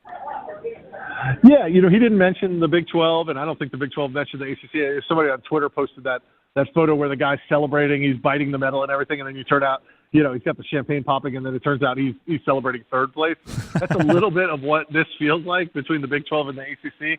But, we know what's going on behind the scenes, right? Whoever is the 3rd conference might actually get to survive in this Power 2 world, and whoever's the 4th conference may end up being the conference that gets rated. So, Phillips talked about, the idea of selling naming rights to the ACC and private equity. And I think you really got the sense of the difference between the 2 leagues when it comes to stuff like that. He said, I wouldn't be doing my job if I wasn't having those conversations, but also got the sense that that's not necessarily a road that he wants to go down. Whereas Brett Yormark is, able, willing and able to generate publicity about almost anything, and constantly talking about, private equity and selling the name of the conference and putting games in Mexico City. It's a difference, I think, in style between the two of them. Last question here before we let you go, and thank you for reporting to us live from ACC Kickoff.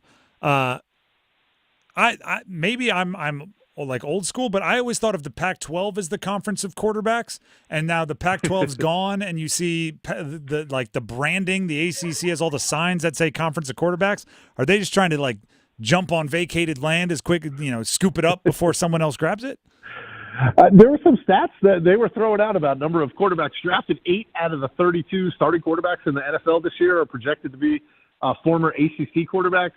Now, I don't know if that counts, Stanford and Cal as some of the, are we getting credit for Goff here as an ACC school? Goff and Rodgers, Aaron Rodgers, right. I don't know. Maybe. What I thought was interesting is SMU is here, and just how excited SMU is to be here.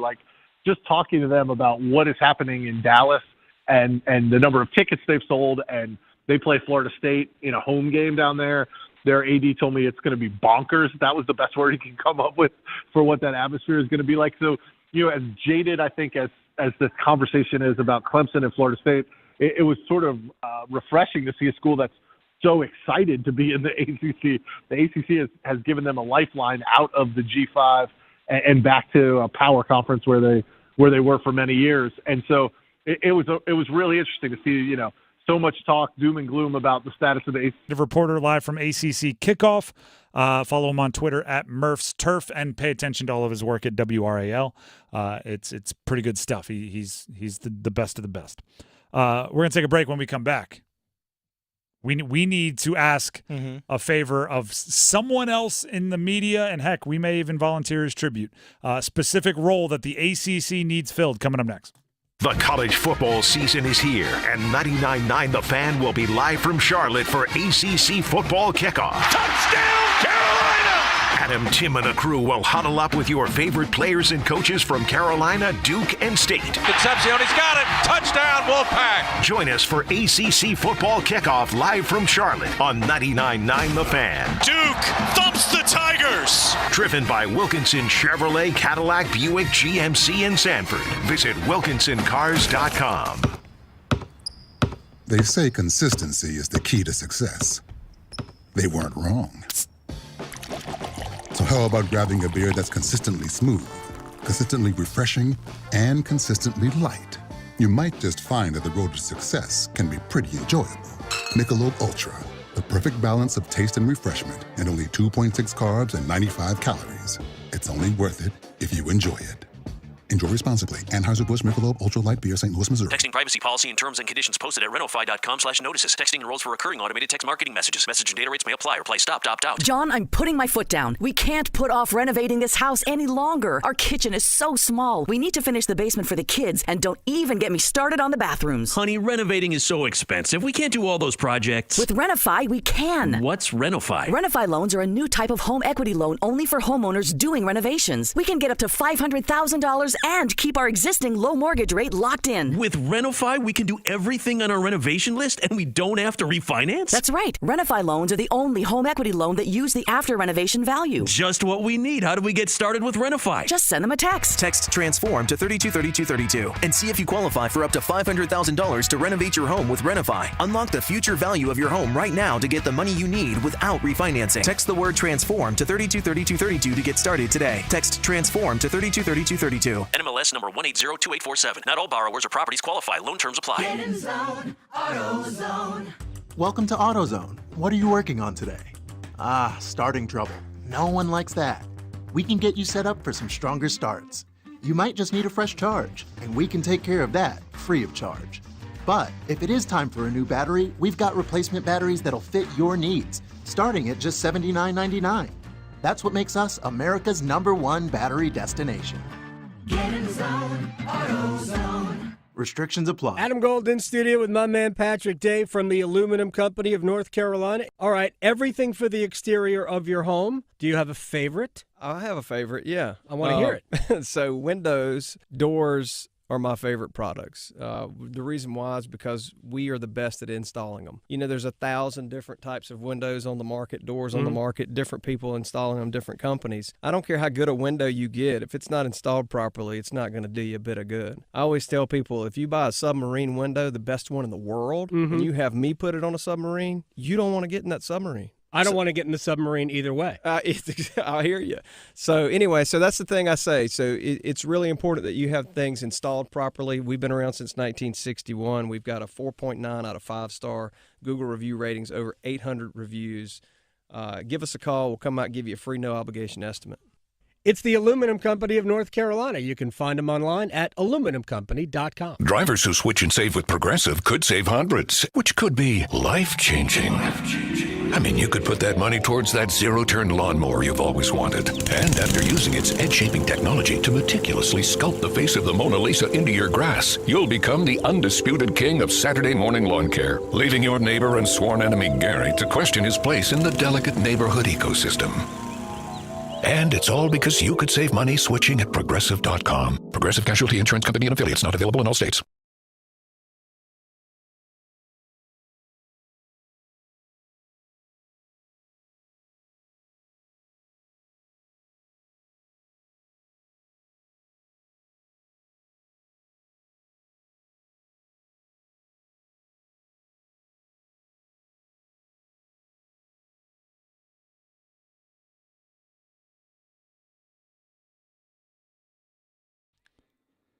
The Drive with Tim Donnelly, 99.9 The Fan. What do you think of when I say the name Paul Feinbaum? How much time do you have? I don't know if that's good or bad. Mostly not good. Probably SEC. I think it's SEC. Would probably be the first thing that pops SEC into your homer. mind. And SEC enthusiast. SEC stooge. SEC spin zone. Mm-hmm. How important is that role for a conference?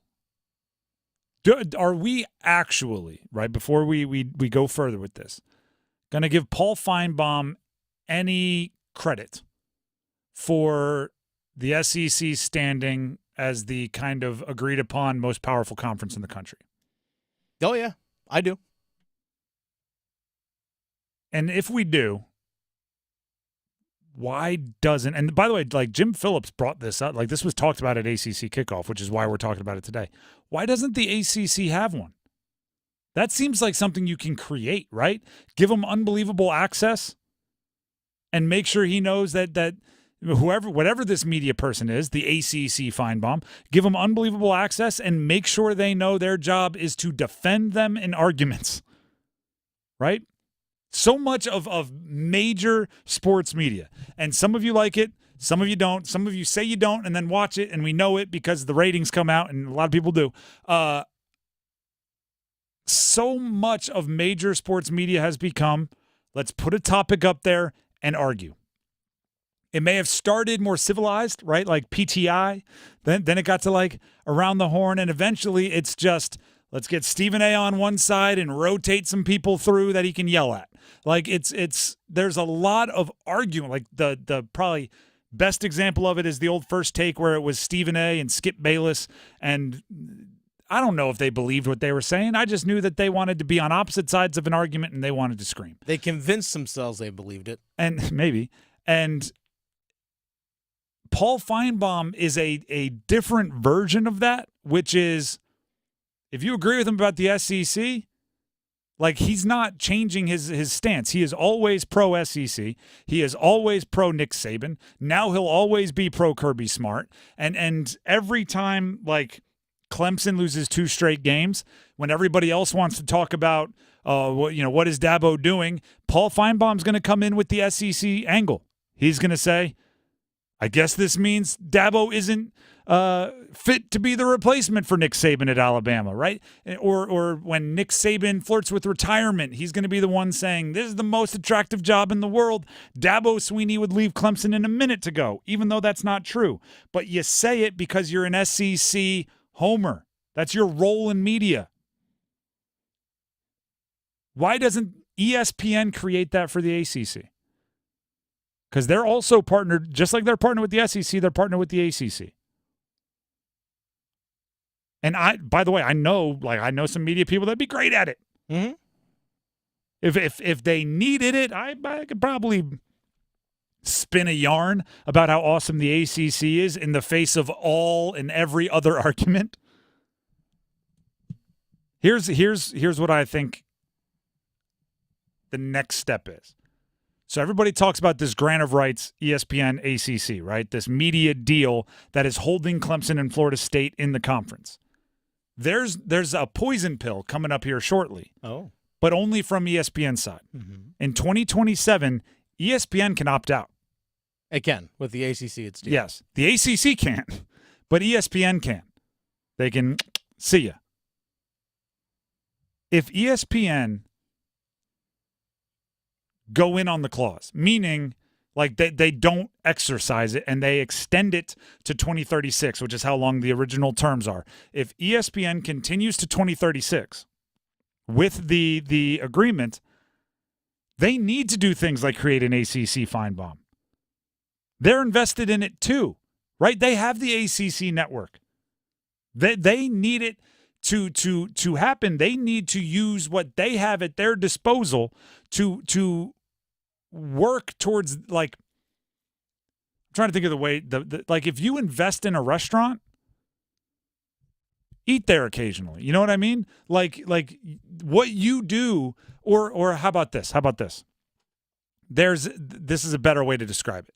There's a venture capital firm, okay? They have 100 employees. I don't know. I'm making this up. Venture capital firm has 100 employees. They invest in a restaurant. They're having an end-of-the-year party.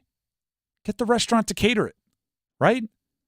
Like the things that your business is doing can help your business be good business. If you're ESPN and you're partnered with the ACC, use a little bit of what ESPN does. You have all this content to be created. You have all to hype up the ACC. Do what you're doing for the NBA. What did we talk? We talked about this 100 athletes list of the 2000s, right? ESPN ranked the best athletes of the 2000s. ESPN has a multi-year partnership with the NBA. They got the NBA Finals. They had big names. They pay all this money for their studio shows in the NBA. Surprise, surprise. They threw 24 athletes from the NBA, from basketball, WNBA and NBA, on the list. I don't know if that is the reasoning, but I'm certain beyond a shadow of a doubt they weren't upset by it. Can we get an ACC shill? Can we get somebody who every time there's an argument about conferences, Mike Greenberg knows to call this guy, and he's just going to go on and battle against Feinbaum? It's funny. Anytime there's something going on, college football or ACC related, let's talk to the SEC guy. Let's always go to the SEC guy. The next time Florida State goes undefeated and wins the ACC and doesn't get called into the college football playoff, there wasn't someone angry enough at ESPN. No. There wasn't somebody furious enough at ESPN. There wasn't somebody calling for changes. Can you imagine if there was an undefeated SEC champion who didn't make the college football playoff? Man, I wish. What Paul Feinbaum would be doing? Oh, God. He'd have done 24 consecutive hours of radio. He would have, and only paused when he had to go on First Take, or only paused when he had to go on Get Up, or only paused when he had to go on Sports Center, and he would have done them all. Like, actually, you know what? Put this live on air. It's a small thing, all right? The best thing you can do is win. The next best thing you can do is produce NFL talent. The next, though, is there's branding involved in all of this. Yeah.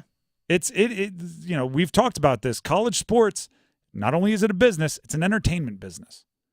And, you don't just entertain people. Like, college football is also now much more than ever a 7-day-a-week experience, right? Like when your grandpa was watching college sports, right? He watched it on one of the 3 channels, the local big college football game on Saturday. Probably didn't think about it too much on Wednesday. People are thinking about it on Wednesday now. They need somebody fighting their battles in those debate environments, and the SEC has somebody like leading the way, and the ACC doesn't. And for some reason, it's like more okay to be a homer for the SEC, right?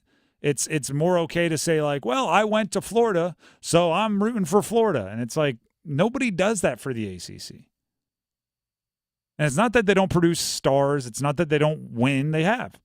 They absolutely have. We just talked to Brian Murphy about all the stats and numbers they put out about quarterbacks in the NFL, and I think they actually were talking about their signage. Like the ACC has the toughest non-conference schedule of anyone going into this year. Gosh, if you're a good debater, you can make something work with that. Yeah, we're not afraid. Oh, the SEC doesn't want to. We're playing the toughest non-conference schedule. Here's the thing as well when it comes to like for example, the ACC network. The ACC network outside of games is just a bunch of like infomercials and replays of games. It's all it is. It's not. There's no like true programming where like SEC network, like Paul Feinbaum's on there and he has this radio show that's kind of syndicated throughout the Southeast. Where is that on the ACC network as well? Like that's one thing I want to know is like what has the ACC done in terms of like help create that themselves too? We get Packer and Durham in the mornings, but that show doesn't exist anymore. It's like, who is that person and who's willing to do it? And also, and I always say this because people like that are, friends and family that are rooting for me in this career will come up and say like, why don't you do the Skip Bayless thing and just say outlandish things and draw it in? And I'm like, first of all, I like to think I don't need to. You can actually have smart takes and make it happen or do what you think is right. But secondly, I think you're under it. Like those guys that just spew out ridiculousness to go viral, it takes a skill. There's something there. You have to literally think like nobody else does, and that's not always the best part. That's not always a commendable skill, but there is a skill there. Like what Paul Feinbaum does, it's not without talent. It is being the SEC's poster media member with some talent, right? So you need to get somebody and put them in those positions that has that particular skill set. You got to be Liam Neeson. I have a particular set of skills to make the ACC the number one conference. The Drive with Tim Donnelly, 99.9 The Fan. I did a horrible Marlon Brando impression earlier today on the Adam Gold Show. Now I'm doing mediocre Liam Neeson. It's been a day here on a Monday. Bruh. It's been a day. But we will continue this day with the starting five coming up next. Stick around.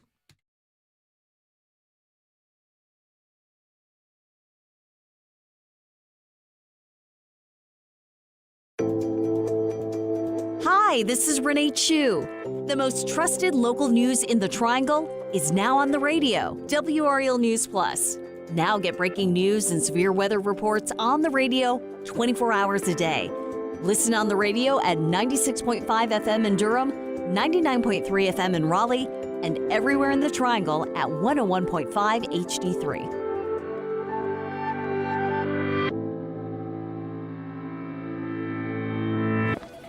Hey, Katie. Hi. Let's embark on a performance calibration initiative synthesizing qualitative and quantitative metrics for this past fiscal year. If Heineken Silver was corporate jargon, it would have all the info you need. None of the annoying gibberish. What I was trying to say is, you crushed it last year, Katie. Lady, you are getting a big, fat bonus. Heineken Silver, world-class light beer. Only 2.9 grams of carbs and 95 calories. All the taste, no bitter endings. Order now at Heineken.com/silver. Must be 21 and older to purchase. Enjoy Heineken responsibly. This is Monster Jam. Witness big air, two-wheel skills, backflips, and all-out racing. It's the only place to see the world's best drivers tear up the dirt in your favorite Monster Jam trucks, like Gravedigger, El Toro Loco, Megalodon, and more. It's big-time fun for the whole family. Monster Jam, as big as it gets. Coming to PNC Arena July 27th and 28th. Brought to you by BKT Tires and Great Clips. Visit monsterjam.com today. Lanny went to college and racked up huge debt. A little bit over $100,000. For a degree he couldn't use? Now what? I had a friend that went to my computer career and they talked to me about it. He was done in just months. I did do it online. They even helped him get hired immediately after graduation. One of the things I love about IT is that you can work from anywhere you want. You could become an IT pro in just months with zero experience at My Computer Career. It worked for me, and I know it can work for you. It's not rocket science. It's mycomputercareer.edu. Feeling the heat this summer? Cool down with this hot offer from Family Fare. Right now, pick up 2 icy cold 28-ounce Gatorades and get one free. Whether you're battling the sun at the work site, working out, or working on your tan, stay fueled and hydrated with Gatorade from Family Fare. You'll find lots of flavors to choose from in summer's best deal. So stock up on your favorite Gatorades today and all summer long at Family Fare. Buy 2 Gatorades, get one free is only for a limited time. So rush to your nearest Family Fare now. Family Fare, first in thirst. If you're a veteran, listen up. Did you know that you can access up to 100% of your home's equity right now? Hey, it's Dennis Cox for Loan Pronto. You can do it with Loan Pronto's VA Equity Advantage program. You can get 30, 50, 100 grand or more and use that money to pay off all those credit cards and personal loans, car loans, or maybe use the cash to do that home improvement project. Veterans love working with Loan Pronto because they make it easy. No junk fees, no hassle. They can unlock that cash in your home's equity in a matter of weeks. Don't keep paying insane rates on credit cards. There's a smarter alternative with Loan Pronto. Get more info and start the process now at loanpronto.com. Or if your current VA loan rate is over 6.5%, Loan Pronto can get you in a streamlined refinance with a lower rate right now with no income verification and no appraisal. Lower your monthly payment big time. Loan Pronto makes it so easy for veterans. Call now, 919-381-1760, 919-381-1760, 919-381-1760. Equal housing lender, NMLS 1661781, subject to lender approval, NMLSconsumeraccess.org. Doesn't the North Carolina Education Lottery Winners Club give the best massages? I've never felt so relaxed. Thanks to this month's scratch-offs, this is our life now. It's like winning again and again and again. New $80 million cash blowout and triple red sevens mean new winners. The Winners Club awaits. Must be 18 to play. Approximate overall odds winning range from 1 in 4.28 to 9.95. Problem gambling helpline 877-718-5543. This hour of the Triangle Sports Leader is powered by Ritchie Law Firm Injury Lawyers. He scores! What a comeback! Visit GotBryan.com. That's GotBryan.com. WCMC HD1 Holly Springs. Take us with you on radio, web, app, Alexa, and YouTube. 99.9 The Fan, the Triangle Sports Leader.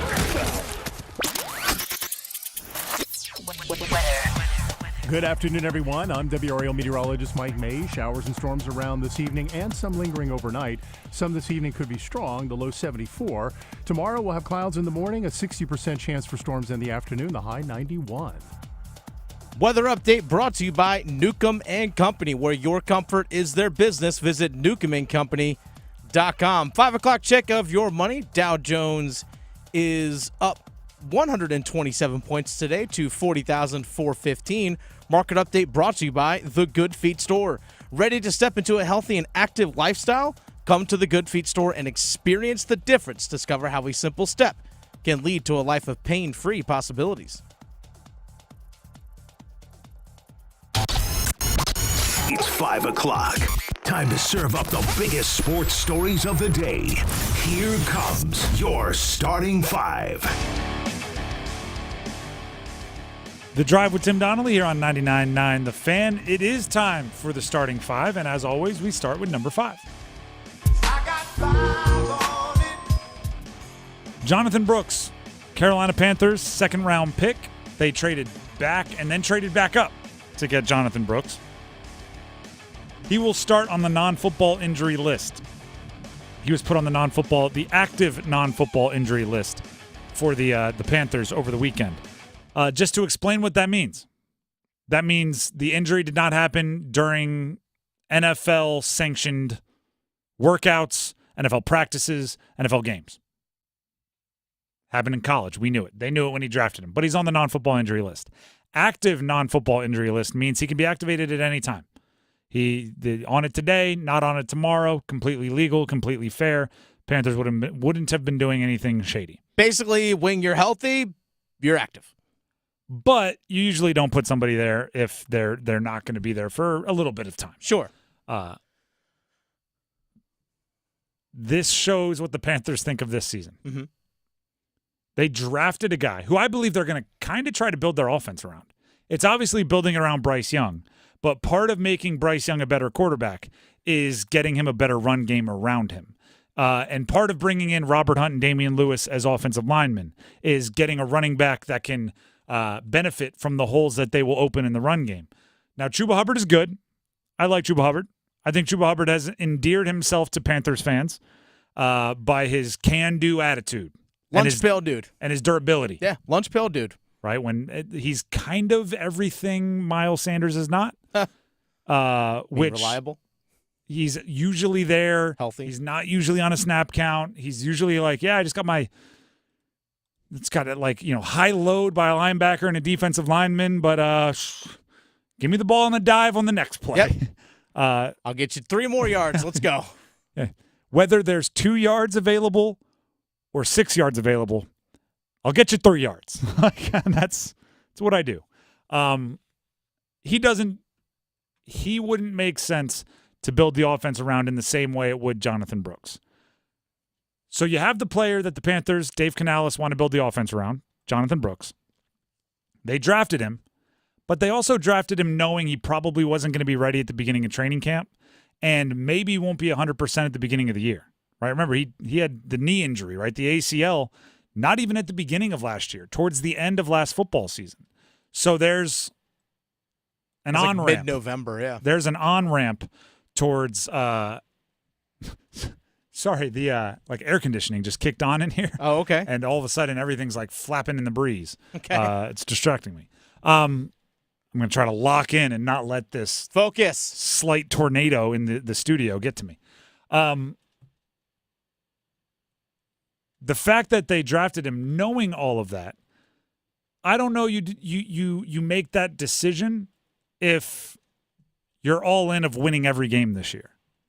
I think it's a complete awareness that the Panthers season is not judged on, like obviously it's judged in part by how many games they win.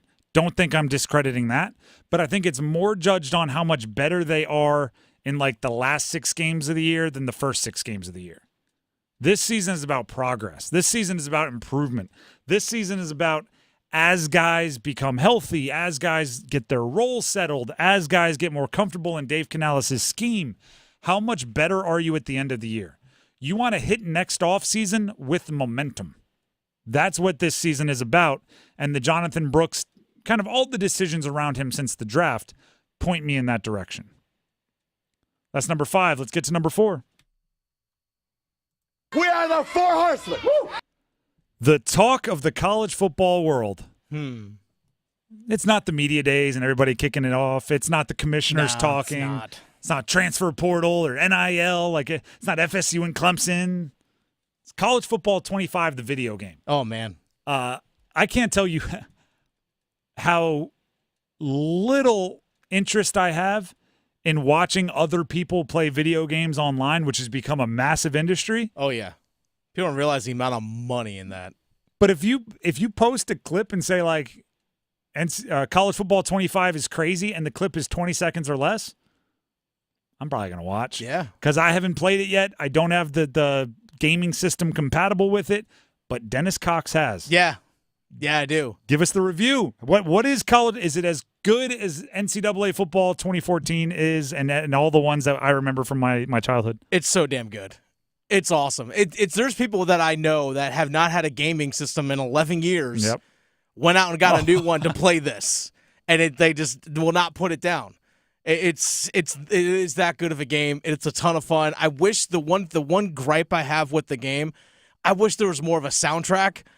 Because when you're doing the Dynasty mode, it's just like the drum line beats and all that. So I'm like, can I get another song, please? I know they have the actual like in-game experience will have like other like songs that you hear at college football stadiums, like the fight songs and the not just fight songs, but actual like real music played by the band though. No, not by the band, but like there's speakers. Like some Kodak Black, like you hear over the speakers, that kind of stuff.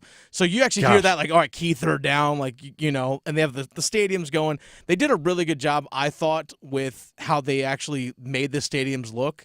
So for my dynasty, I chose App State for my dynasty. Number 23 stadium in the country, according to ESPN. See, they nailed it. in terms of just the aesthetic and how everything looks.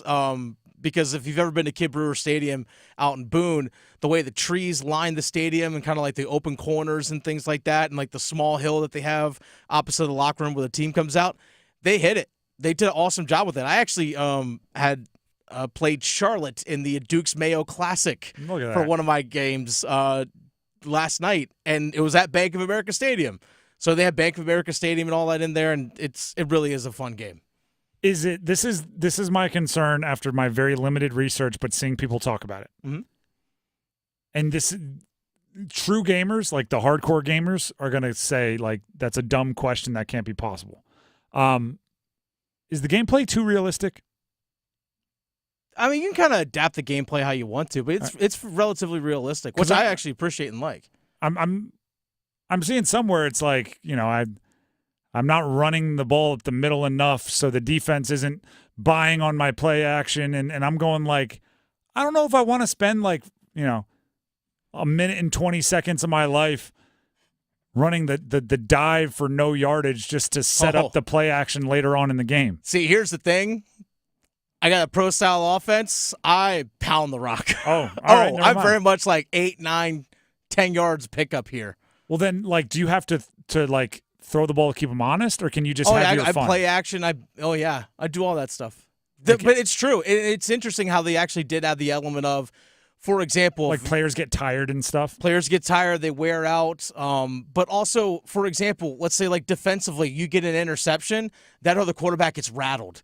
Like I've had that in a couple games where the other team, like they were marching up and down the field on me.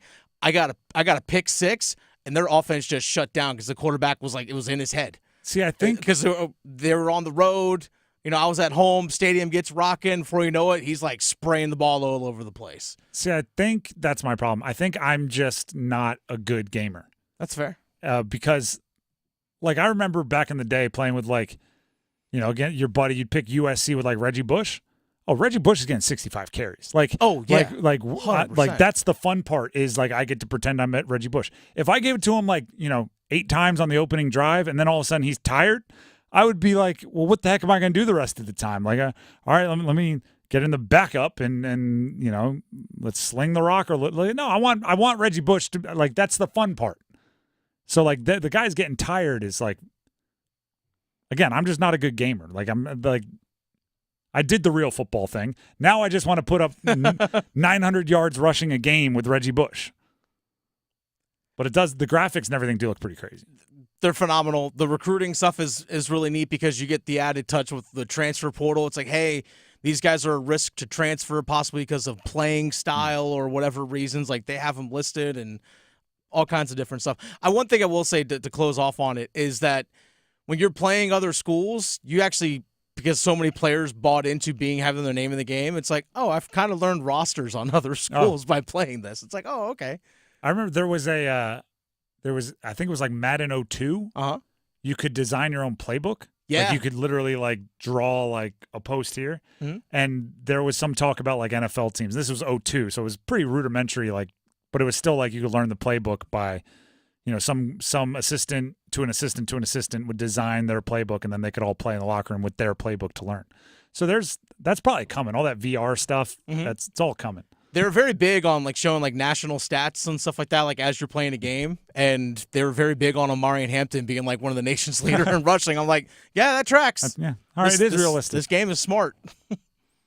Now that's number 4. Let's get to number 3. 1, 2, 3. The Open Championship came to a close over the weekend. Xander Schauffele wins his 2nd major of the year. Credit to him. Justin Rose with some brutal collapse. Some Scotty Scheffler topped the ball on 18.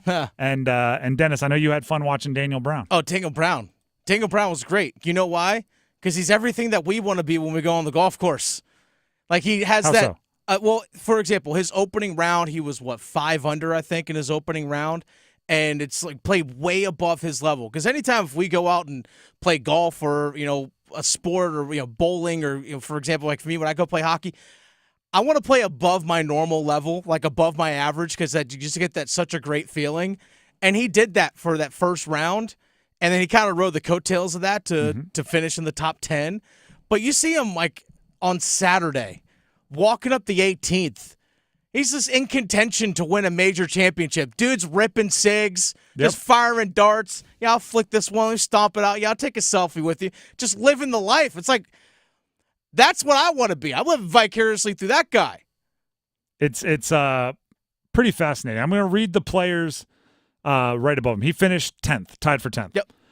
Shane Lowry's in 6th. That's a major championship winner. John Rahm tied for 7th. That's a major championship winner. Also, Scotty Scheffler tied for 7th. That's a major championship winner.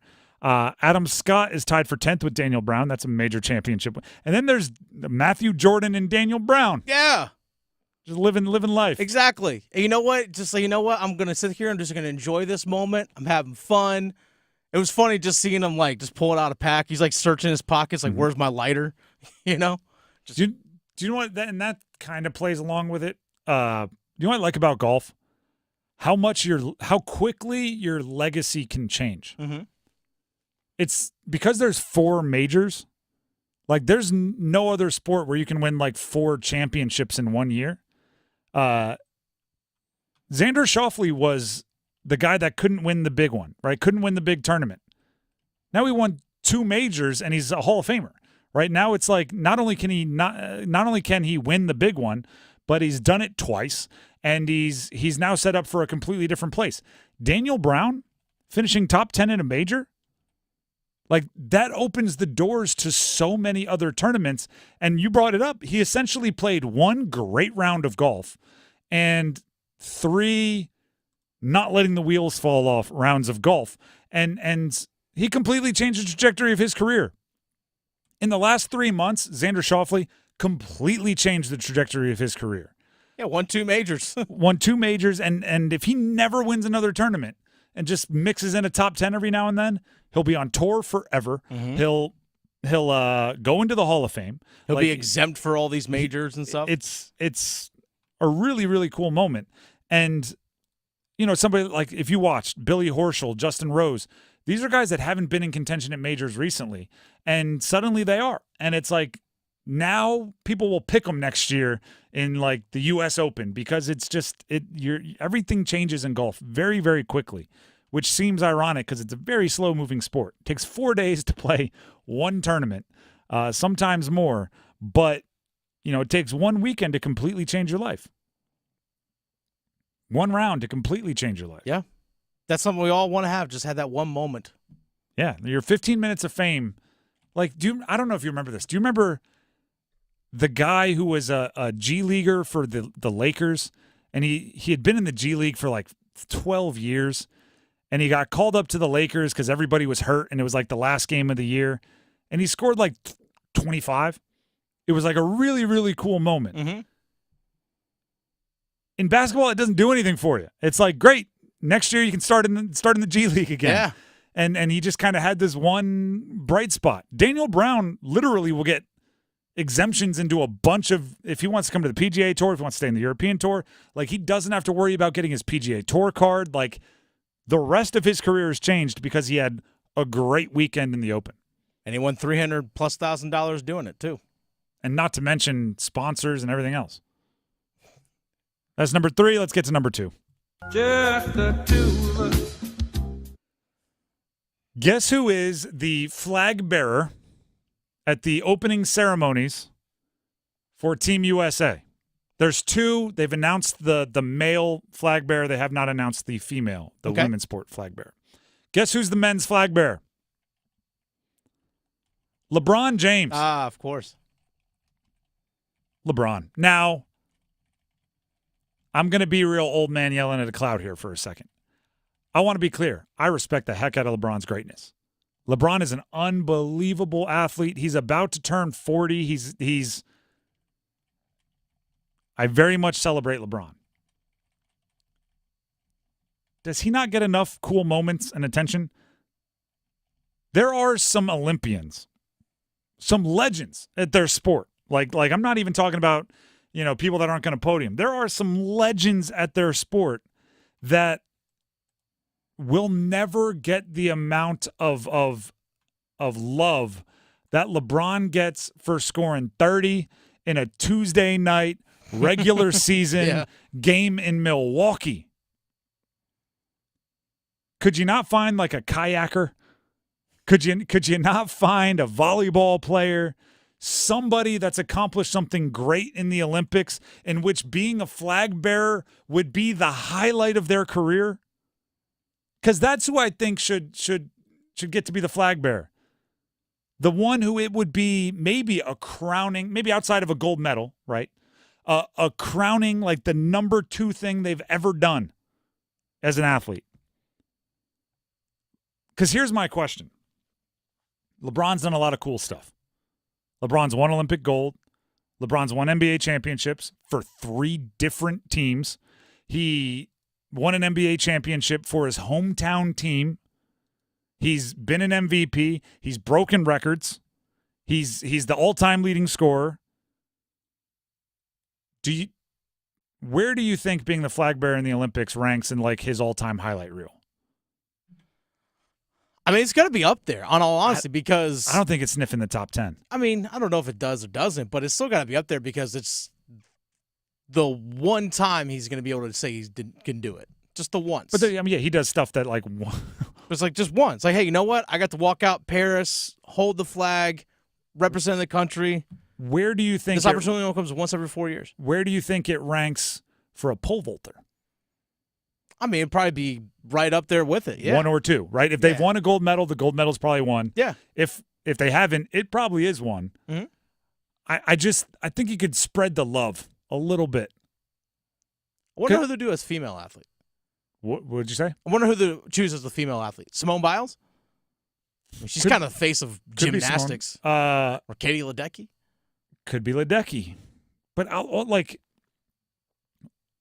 know. I think the obscure sports should get the nod. That's fair. Because like when Katie Ledecky, Simone Biles, or LeBron walk in the opening ceremonies, camera's going to find them. Yeah. And they're going to say, there's LeBron James, 3-time Olympian, da-da-da-da-da-da.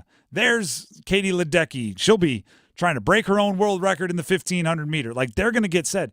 If the surfer is not holding the flag, like the people watching on TV won't even know they were there. You know what I mean?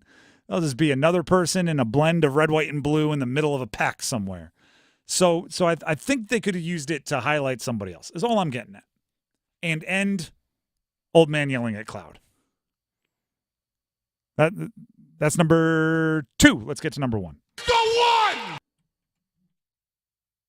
Jim Phillips, ACC commissioner, spoke to kick things off in the ACC kickoff. Spoke to kick things off at the kickoff. Let's first talk about the downfalls of having athletes deemed as employees. Jim Phillips, in a little bit of a way, that's a weird way to say that. In one way, had to go to the podium and just talk about a whole bunch of stuff that is not easy to talk about. Was asked about all of it, too. Was asked about the FSU Clemson stuff, asked about the revenue sharing, asked, like, just, okay, you handled that really difficult conversation pretty well. Let's throw you another bear trap. Here you go. Talk about athletes deemed as employees. And this is what he had to say. I don't believe that's necessary. I'm against it. Taxation. I don't think parents and families want to be taxed on scholarship, room and board, book, tuition, travel, equipment, health, medical, all of those benefits, right? Termination. You're an employee. There's something called termination of employment.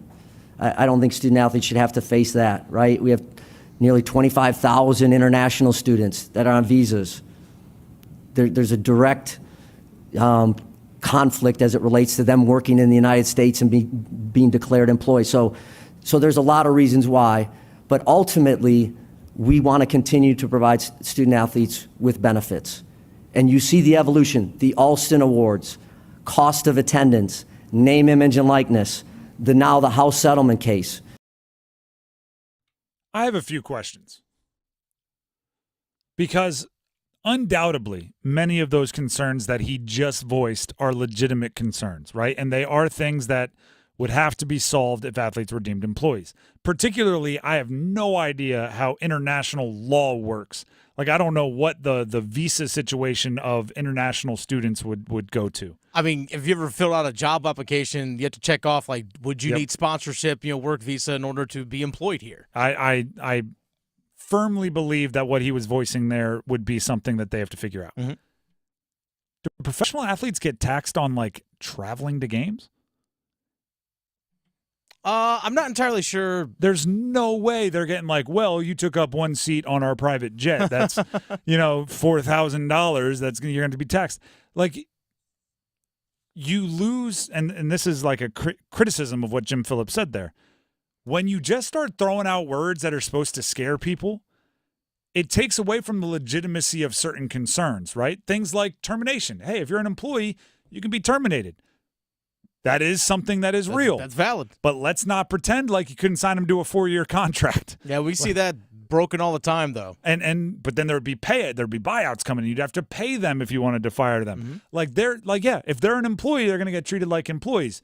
So throwing out like termination, you get taxed on travel, taxation. Do you want to get taxed on your room and board? It's like, well, you have to pay them enough to cover the tax, and then I don't like that anytime there is a rebuttal to things that I think are common sense when it comes to how college athletes are treated, it's like fear-mongering, right? It's just, you don't want to deal with this. It's like, well, actually, I think athletes could deal with that. Like, taxes, you don't want to deal with taxes. Well, no, actually, I think if they're getting, $100,000 worth of value, they'd be able to figure out how they could cover the taxes on it on a year-over-year basis. And if they can't, then your program is going to have to work on finding a way that they can, or else those athletes are going to go somewhere else where they work with them. It's the international student thing, that's real. But I think it was mixed in with a lot of words that were just designed to scare everybody.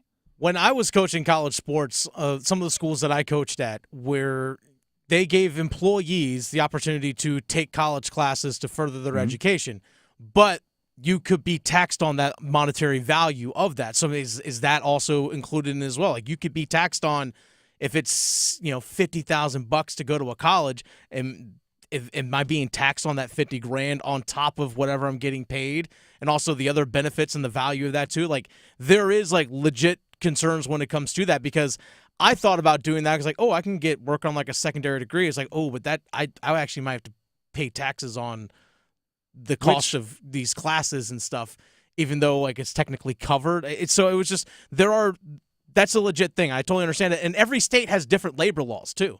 I'm with you on all of that, but Jim Phillips is implying that that's all going to fall on the student and the parents, when I would argue, no, that just becomes part of recruiting. It becomes actually the school's fault, right? Because if you're giving the players a scholarship and they're going to be taxed on it, they can't afford the tax. Guess what? They're going to go to a school that not only gives them the scholarship, but also gives them enough funding, NIL, however, part of the revenue share that can fund that. So then it actually, again, falls on, it's no different than anything else. The most attractive candidates for a job, you're going to make sure that your compensation is enough to attract them. Sure. So if there is taxes that student athletes can't cover, and the ACC is going, darn, now you're deemed employees, I guarantee you the SEC isn't going, darn, now you're deemed as employees. They're going, all right, well, let's get you talking to Tuscaloosa Chevrolet, and let's make sure you're making enough cash to cover all of this, and let's get you on campus in the fall. Like, they're throwing everything like, students are going to be terrified. The players aren't thinking about this. I'm going like, well, as long as you're thinking about it, then help them. It's a student athlete. Hire a few accountants. Yeah, hire some accountants for each team, right? The money is there. I see the football facilities. The money is there. The Drive with Tim Donnelly, 99.9 The Fan. I want to tell you about my friends over at Capital Financial Advisory Group, including Coach Pete. Speaking of, the money is there. The money is there in your retirement account. Now what you need is to grow it as much as you can in time for retirement and through retirement, and protect it as much as you can. up to retirement and through retirement. And that's exactly what Coach Pete and everyone over at Capital Financial does for you. Coach Pete will personally make sure your plan is reviewed, analyzed, and seal it with the famous Coach Pete stamp of approval to make sure you are getting not only the first opinion you need, but the second opinion you deserve. Because if things aren't right, it's vital to learn about the issues in your account sooner rather than later. You can call 800-691-3215 right now, or you could text Tim if you're more of a texter. Text my name, Tim, to 600-700 for your very own 7 Baby Steps box set for free if they know you heard about it here from me. So you'll get a golden ticket. That's Coach Pete's special golden ticket with a $1,000 value for your very own complete and total retirement plan, completely customized. Plus, you'll get the 7 Baby Steps box set if you go ahead and call in right now, 800-691-3215, and say you heard about it from Tim, or text my name, T-I-M, to 600-700. If you're ready to tackle your financial future head on, call 800-691-3215 or text Tim to 600-700. We also need our numbers game contestants. Almost forgot about the numbers game. We have a $20 or $25 Auto Bell gift card going to the winner of the numbers game. If you want to play, call in now. 919-860-5326. Numbers game next. The Adam Gold Show. While I'm watching Colombia-Uruguay, not only the end of that match, but the fight in the stands after it. Yeah. Whoa. Heard it got spicy. A horrible, horrible look. But that was the most excited fans we have seen in 5 years at Bank of America Stadium. Man, look at all the happy people at Bank of America. Just took the other kind of football. Yeah, there you go. More of that. The Adam Gold Show, weekdays starting at noon on 99.9 The Fan. Hungry for flavor and value? Then it's Bo time. Nothing slays the hunger beast like some of that bodacious Bojangles flavor. And there's never been a better time to satisfy your Bojangles sandwich cravings than now. With Bojangles Summer Sandwich lineup, you can choose a flavorful Cajun fried chicken filet sandwich, or a tender Cajun grilled chicken filet sandwich, or a crispy Cajun filet club sandwich, or a tasty Bo's chicken sandwich. Make it a sandwich combo and add your choice of a side. Maybe Bojangles seasoned fries, dirty rice, or Cajun pintos. And to complete the perfect meal, Bojangles legendary iced tea. There's a Bojangles sandwich combo for everyone in the family. Summer just doesn't get any better than that. What are you waiting for? You know you're hungry, and you know you want flavor and value. So, it's Bojangles Sandwich Combo time. See if you're a winner every night. Watch live lottery drawings on WRAL TV's 11 o'clock news. That's right, Carolina Pick 3, Carolina Pick 4, and Carolina Cash 5 numbers every night on WRAL TV's 11 o'clock news. See if you're a winner before you go off to bed. Get your lottery numbers live every night. North Carolina Education Lottery. Only on WRAL TV's 11 o'clock news. There's so much to love about North Carolina, but we all want more. More boundless views, more pristine scenery, more wildlife, more adventures, and more clean roads to get there. But to get more, we have to do less. Less littering, that is. Properly disposing of waste is never a waste of time. It leads to a more enjoyable environment for much longer. So, when traveling in North Carolina, make it your nature to trash your trash. Leave it more beautiful than when you found it. And we will all have more reasons to love NC. Litter less, get more. For more on the 7 outdoor NC Leave No Trace principles, visit OutdoorNC.com. Sponsored by the North Carolina Association of Broadcasters and Visit North Carolina. Part of the Economic Development Partnership of North Carolina, in cooperation with this station.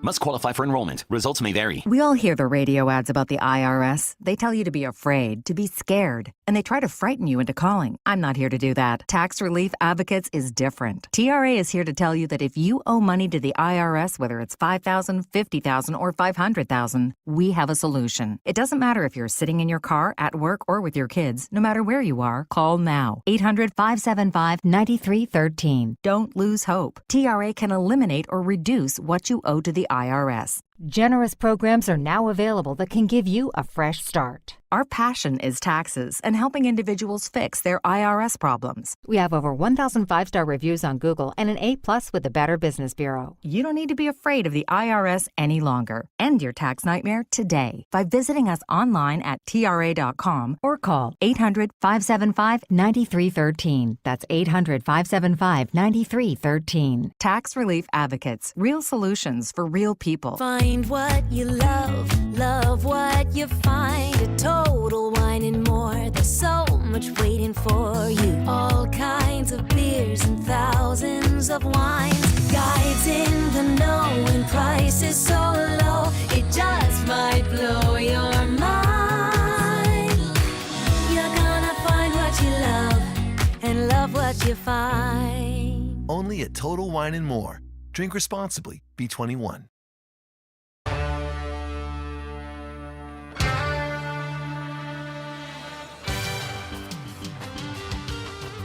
It is time to play the numbers game here on The Drive with Tim Donnelly on 99.9 The Fan. Once again, that line 2 dropped out, which means there's an opportunity for one of you to jump straight on and get straight into the game. So call in if you want to win a $25 AutoBell gift card by playing the numbers game. You have to call 919-860-5326 right now. That's 919-860. What did I say? Oh, AutoBell Car Wash is the gift card, so everybody knows what you're getting at there. The number to call is 919-860-5326. Matt and Zebulon, though, is on the line, and he will get to play, and he'll get to play first by way of being on the line and not dropping off. So his competitor, call 919-860-5326. Matt, are you there? I am. All right, perfect. You do not have to compete to go first. You just get to go first. So here are the categories you get to choose from. NFL, Rick and Ricky. These are all players whose first name is Rick or Ricky. NFL, the Brady Men. All players who share a first name with one of the Brady Bunch. NBA, current players only, or NHL, Canes and Whalers only? Let's go Canes and Whalers only. All right, Canes and Whalers only. The way this works, I'll give you the team and the player. You give me the jersey number as quickly as you can. There'll be 30 seconds on the clock. You have one pass if you need it. And I will say the team in this category, even though we know the team, just to keep it fair with timing for the other categories. Does that make sense? Sounds good. All right, your time will start when you hear the horn. Jack Drury, Carolina Hurricanes. 18. Correct. Evgeny Kuznetsov, Carolina Hurricanes. 92. Correct. John Michael Lyles, Carolina Hurricanes. 4. Incorrect. Kevin Weeks, Carolina Hurricanes.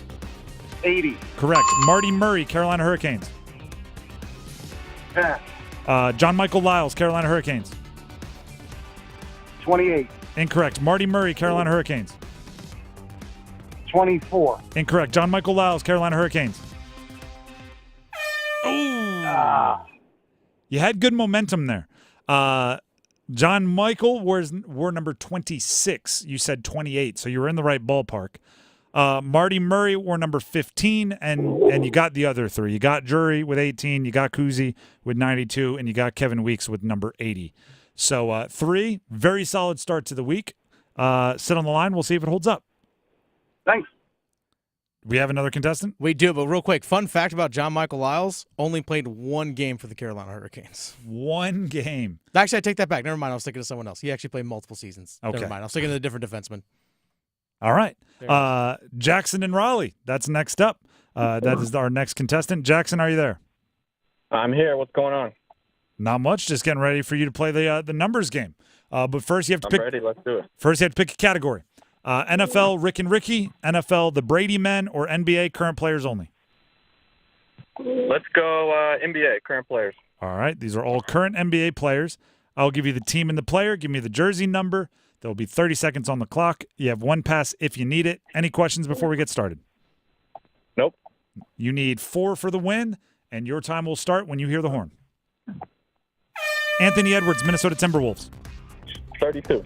Incorrect. CJ McCollum, New Orleans Pelicans. 19. Incorrect. Anthony Edwards, Minnesota Timberwolves. 23. Incorrect. CJ McCollum, New Orleans Pelicans. 40. Incorrect. Anthony Edwards, Minnesota Timberwolves. I'm drawing a blank here. 5. Correct. Scoot Henderson, Portland Trailblazers. Don't know. You know what? You kind of pulled one out of thin air to avoid the shutout, which is a good feeling. You got Anthony Edwards with number 5. We also would have accepted number 1. He's worn them both. CJ McCollum with the Pels, number 3, and Scoot Henderson right there at the end, 0 with the Portland Trailblazers. Unfortunately, that's not enough for the win. You were kind of thrown into the fire, but hopefully you had fun. I did, man. Appreciate you all. Have a good day. Appreciate it. And that means the winner is Matt and Zebulon. Matt, are you there? I am. Congratulations. You are the winner of a $25 Autobell car wash gift card. That helps after all this rain we're going through right now. Yeah, I actually I walked out of the studio a few minutes ago and I was like, goodness. So congratulations. Sit on the line, and Dennis has some info he needs to get from you. Great, thanks so much. You are very welcome. And with that, speaking of walking out of the studio, I looked outside of the windows. I need to tell you about Window Nation, my friends over at Window Nation. That, my friends, is called a transition, a segue, if you will, in the business.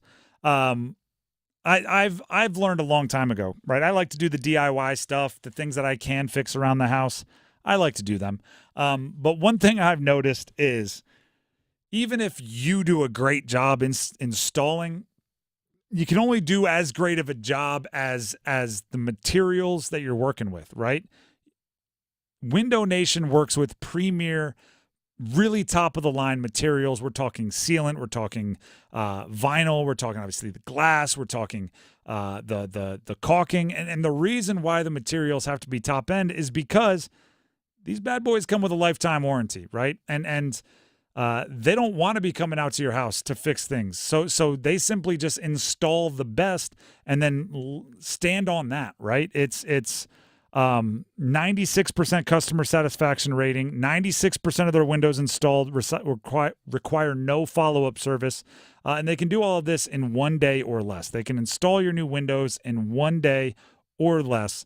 It's one of those deals where, right, like Justin came into my house from Window Nation to give us the free, no obligation consultation and complete assessment.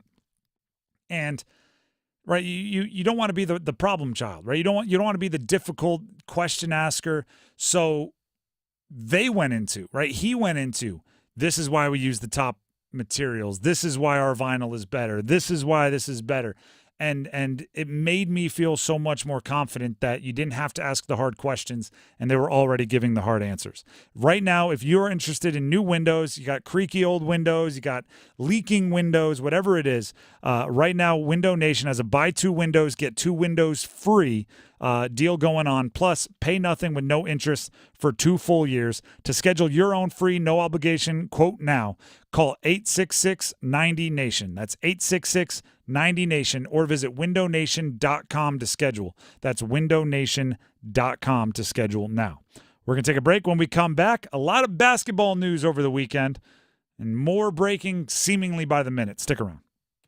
Move your sports day forward. This is not summer vacation. If you're out there reading as much as you possibly can about hockey and the Carolina Hurricanes and whatnot, this and the NHL, this is not summer vacation.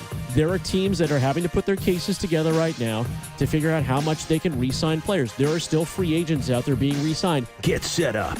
Join Next Up with Paul Ihander. Mornings at 9 on 99.9 The Fan, the Triangle Sports Leader. Picture this, the perfect summer barbecue. No stress, no responsibilities, just all your friends, burgers sizzling, hot dogs cooking, Pepsi Zero Sugar fizzing, and a backyard of very, very happy people. Oh yeah, we could get used to this. Very, very used to this. Grilling, better with Pepsi. For a limited time, get 2 20-ounce Pepsis for only $4.25 at Refuel. So hurry in and enjoy an ice-cold Pepsi today. This is Gordon Miller, founder of Miller Lending in Cary, with 2 exciting announcements. Back in 1950, my father and uncle moved to Detroit and opened Miller Brothers Realty, a business they ran for the next 50 years. Fast forward to 1996, and I moved my family to Raleigh and opened D&J Mortgage, a company I'd named after my children. And today I'm happy to announce my sons Daniel and Justin will be leading Miller Lending as we head towards 100 years in real estate and lending, all the while following the one basic principle I learned growing up in that environment. Always treat your customer as you'd want to be treated yourself. Now, while Miller Lending has long been associated with our popular no closing cost program, I'm also excited to announce the opening of our purchase money division with a strong emphasis toward helping first-time homebuyers navigate the mortgage process. So whether you're buying a new home or simply refinancing the home you're in, call Miller Lending and experience the benefit of working with a locally owned family business. In Cary, 919-447-3377, or simply apply online at millerlending.com. Miller Lending is an equal housing lender, NMLS number 250-2146. Planning an engagement? Now's the time. It's Bailey's Fine Jewelry's spectacular engagement ring blowout. 3 days only. Engagement rings, loose diamonds, and wedding bands. Up to 60% off. You'll be blown away by the huge selection of diamond sizes and engagement ring styles near cost, at cost, even below cost. Bailey's Engagement Ring Blowout. July 25th through 27th in Raleigh, Cary, Rocky Mount, and Greenville. Learn more at BaileyBox.com. Hey, John, why so glum? I just got let go. The company's downsizing. This is the 3rd time in the last 2 years. I'm done with this. Have you thought about My Computer Career? I've heard they can train you for a career in IT in just a few months, including cybersecurity and the basics of AI. And you don't need prior training or experience. Now that's a recession-resistant career. Wow, thanks. I'll check them out. Go to mycomputercareer.edu and take the free career evaluation. mycomputercareer.edu. Financial aid is available for qualified students, including the GI Bill. eBay Motors is here for the ride. Go ahead, feel your engine. Admire that perfectly installed exhaust. Your vehicle's moving along this freeway like it was made from fresh installs and a whole lot of love. With eBay Motors, you get over 122 million parts to keep it running. And with eBay Guaranteed Fit, they'll be the perfect fit every time. Plus, at these prices, well, we're burning rubber, not cash. Keep your ride or die alive at ebaymotors.com. Eligible items only. Exclusions apply. It won't be long before kids are back to school, and the Salvation Army of Wake County could use your help for its annual Back to School Bash. Every year, the Army's Project Catch program and the North Carolina Division of Child Development and Early Education partner to supply book bags with age-appropriate school supplies to Wake County children ages 4 to 18. You can help by donating new school supplies such as pens, pencils, notebooks, and more. Drop them off by July 26 at the Salvation Army, 1863 Capitol Boulevard in Raleigh. For more information, visit wakearmy.org.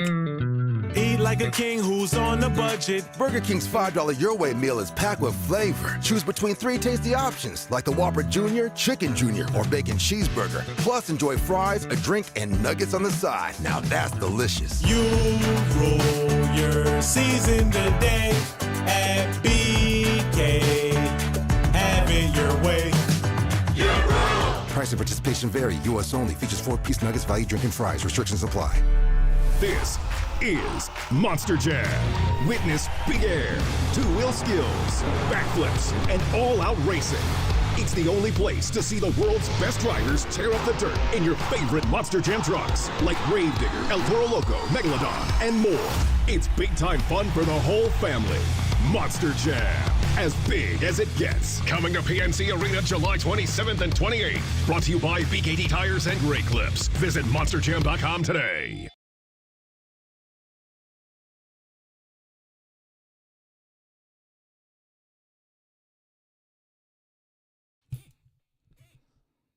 The Drive with Tim Donnelly, 99.9 The Fan. It's been a long day. Just to let everybody know. Hey, you're almost there, man. Almost there. You're almost there. Nearing the end. And it's only going to get busier. That's true. Tomorrow, this is a good time to talk about what we have going on. Tomorrow, Dennis and I will be at the ACC kickoff in Charlotte, which means bright and early we'll be on the road. We'll get up to Charlotte. Shortly after sunrise, we'll be interviewing players, coaches, newsmakers from across the ACC, trying to bring you all the insight from the ACC kickoff event. We're looking forward to it. Hopefully you are as well. There should be some opportunities for us to really find some cool preview things going into ACC football season. And we're going to be there tomorrow, Wednesday, and Thursday. And there's a good chance between this show and the Adam Gold Show, which obviously airs immediately before it, every single day, every single weekday here on 99.9 The Fan, we're going to talk to darn near everybody you could want to talk to, from coaches in the Triangle, coaches in North Carolina, including Wake Forest, players from all across the ACC. So keep it tuned right here to 99.9 The Fan over the next week or so as we dive into and then analyze everything going on leading into the ACC football season. Right now, though, I want to talk a little basketball. Kyle Filipowski's kind of been balling in Summer League. I'm gonna hit like a bunch of different morsels of news in basketball. Okay. He went into the Utah Jazz last Summer League game, averaging 14 points, 6 rebounds, 2 assists, 1 steal, 1 block. Pretty good, right? That's productive. His final game, he went for 26 points, 11 rebounds, 7 for 7 from the free throw line, 4 assists, 2 steals, and just 1 turnover. That's a good day. And also the kind of the efficiency of it, right? Because prior to the last game, he had been shooting 50% from 3, 50% from the field, which is very, very good. And he shot significantly less, 8 of 22 from the field, 3 of 11 from 3 in the final game. I feel like they gave him hey, let's see what would happen if you were like a volume first scorer. Like, let's be aggressive. Let's see what it would look like if you were a number 1 option, which is very good that they're giving you like that. Like, hey, let's see what it would be if you were a top option is a great thing that the team's having you look at. And the funny part is Armando Bacot was on the receiving end of a couple of those assists. Filipowski hitting Armando Bacot running the floor, gets a little leak out dunk, and it's like, all right, there might be something here. Do you know what the Eagles do, the Philadelphia Eagles? They draft an exorbitant amount of Georgia Bulldogs and Alabama Crimson Tide. Their defense is like Georgia. Their offense, especially the offensive line, is like Bama. And they do pretty well with it, right? Oh, yeah. You look at Jalen Hurts, Bama. You look at Devontae Smith, Bama. You look at Landon Dickerson, Bama. On the defensive side, you got Jordan Davis, Georgia, Nolan Smith, Georgia, Jalen Carter, Georgia, Nakobe Dean, Georgia. They have a cornerback, I can't remember his name off the top of my head, Georgia. If the Utah Jazz wanted to go just drafting basketball players from the Triangle, they want to just go Armando Bacot, Kyle Filipowski, and just keep adding to it, I think you could put together a pretty good NBA team. I mean, they had Grayson Allen for a bit, too. They did have Grayson Allen for a bit. I think they could put together a decent team. Wouldn't be a bad strategy. Not terrible. Come in with already playing high-level basketball, all the big games, all the lights wouldn't scare you. They'd actually probably be more watched in college than they would with the Utah Jazz. That's a good point. Elsewhere in basketball, I told you I was going to hit you with a few morsels. Matt Morgan broke the record for most points in a single game for a Hornets summer leaguer. You may be going, who the heck is Matt Morgan? Who? I have a weird amount of knowledge of Matt Morgan. Oh, do you? I covered him in college when I was working for ESPN Ithaca. Okay. When he was playing for Cornell, the Big Red. Upstate New York. Upstate New York. He was playing for the Cornell Big Red. He was a lights-out Ivy League scorer. The guy was unreal. And I remember thinking in the right situation, he might have a chance to make it to the NBA. The Hornets might have just found a diamond in the rough. He had like 36.7 for 7 from 3. Dude was kind of lighting it up. And, you know, he's smart. He's a Cornell guy. Ivy League. Ivy League. Got to be, right? Yeah. Have to be. This was the first game I watched him, and I just watched highlights, but the first time I saw him play basketball since I saw him like against Princeton 7 years ago. Something crazy like that. So it was a weird blast from the past, which happened again watching the U.S. men's basketball team, which, by the way, they barely escaped Germany today. How many times is Team USA men's basketball team going to barely escape somebody in an exhibition before we start going, should we be worried? I didn't realize they were even playing today. They actually just finished up recently. LeBron had to hit another game-sealing bucket down the stretch after hitting the game winner against South Sudan. More clutch minutes, more something for ESPN to talk about. More test. I want to know why, if LeBron can score at will with like 20 seconds on the clock, why isn't he doing it with 4 minutes on the clock and just not making it so? Anyway, I digress. Carleek Jones played for South Sudan, had a triple-double against Team USA.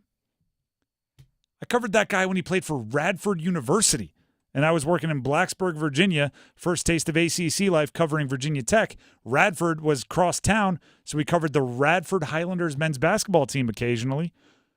Carleek Jones was the best player for Radford. Now he's playing for South Sudan. He was the G League MVP. I've learned all this in the last few days. And he put up a triple-double against Team USA. Was given the business to, like, Joel Embiid. That's unreal for a guy from Radford. Then lastly, Kamen Malawash, also on that South Sudan team. Duke incoming freshman, 17-year-old. Talk about giving Joel Embiid the business. Face up, jab step, jumper from the college three-point line.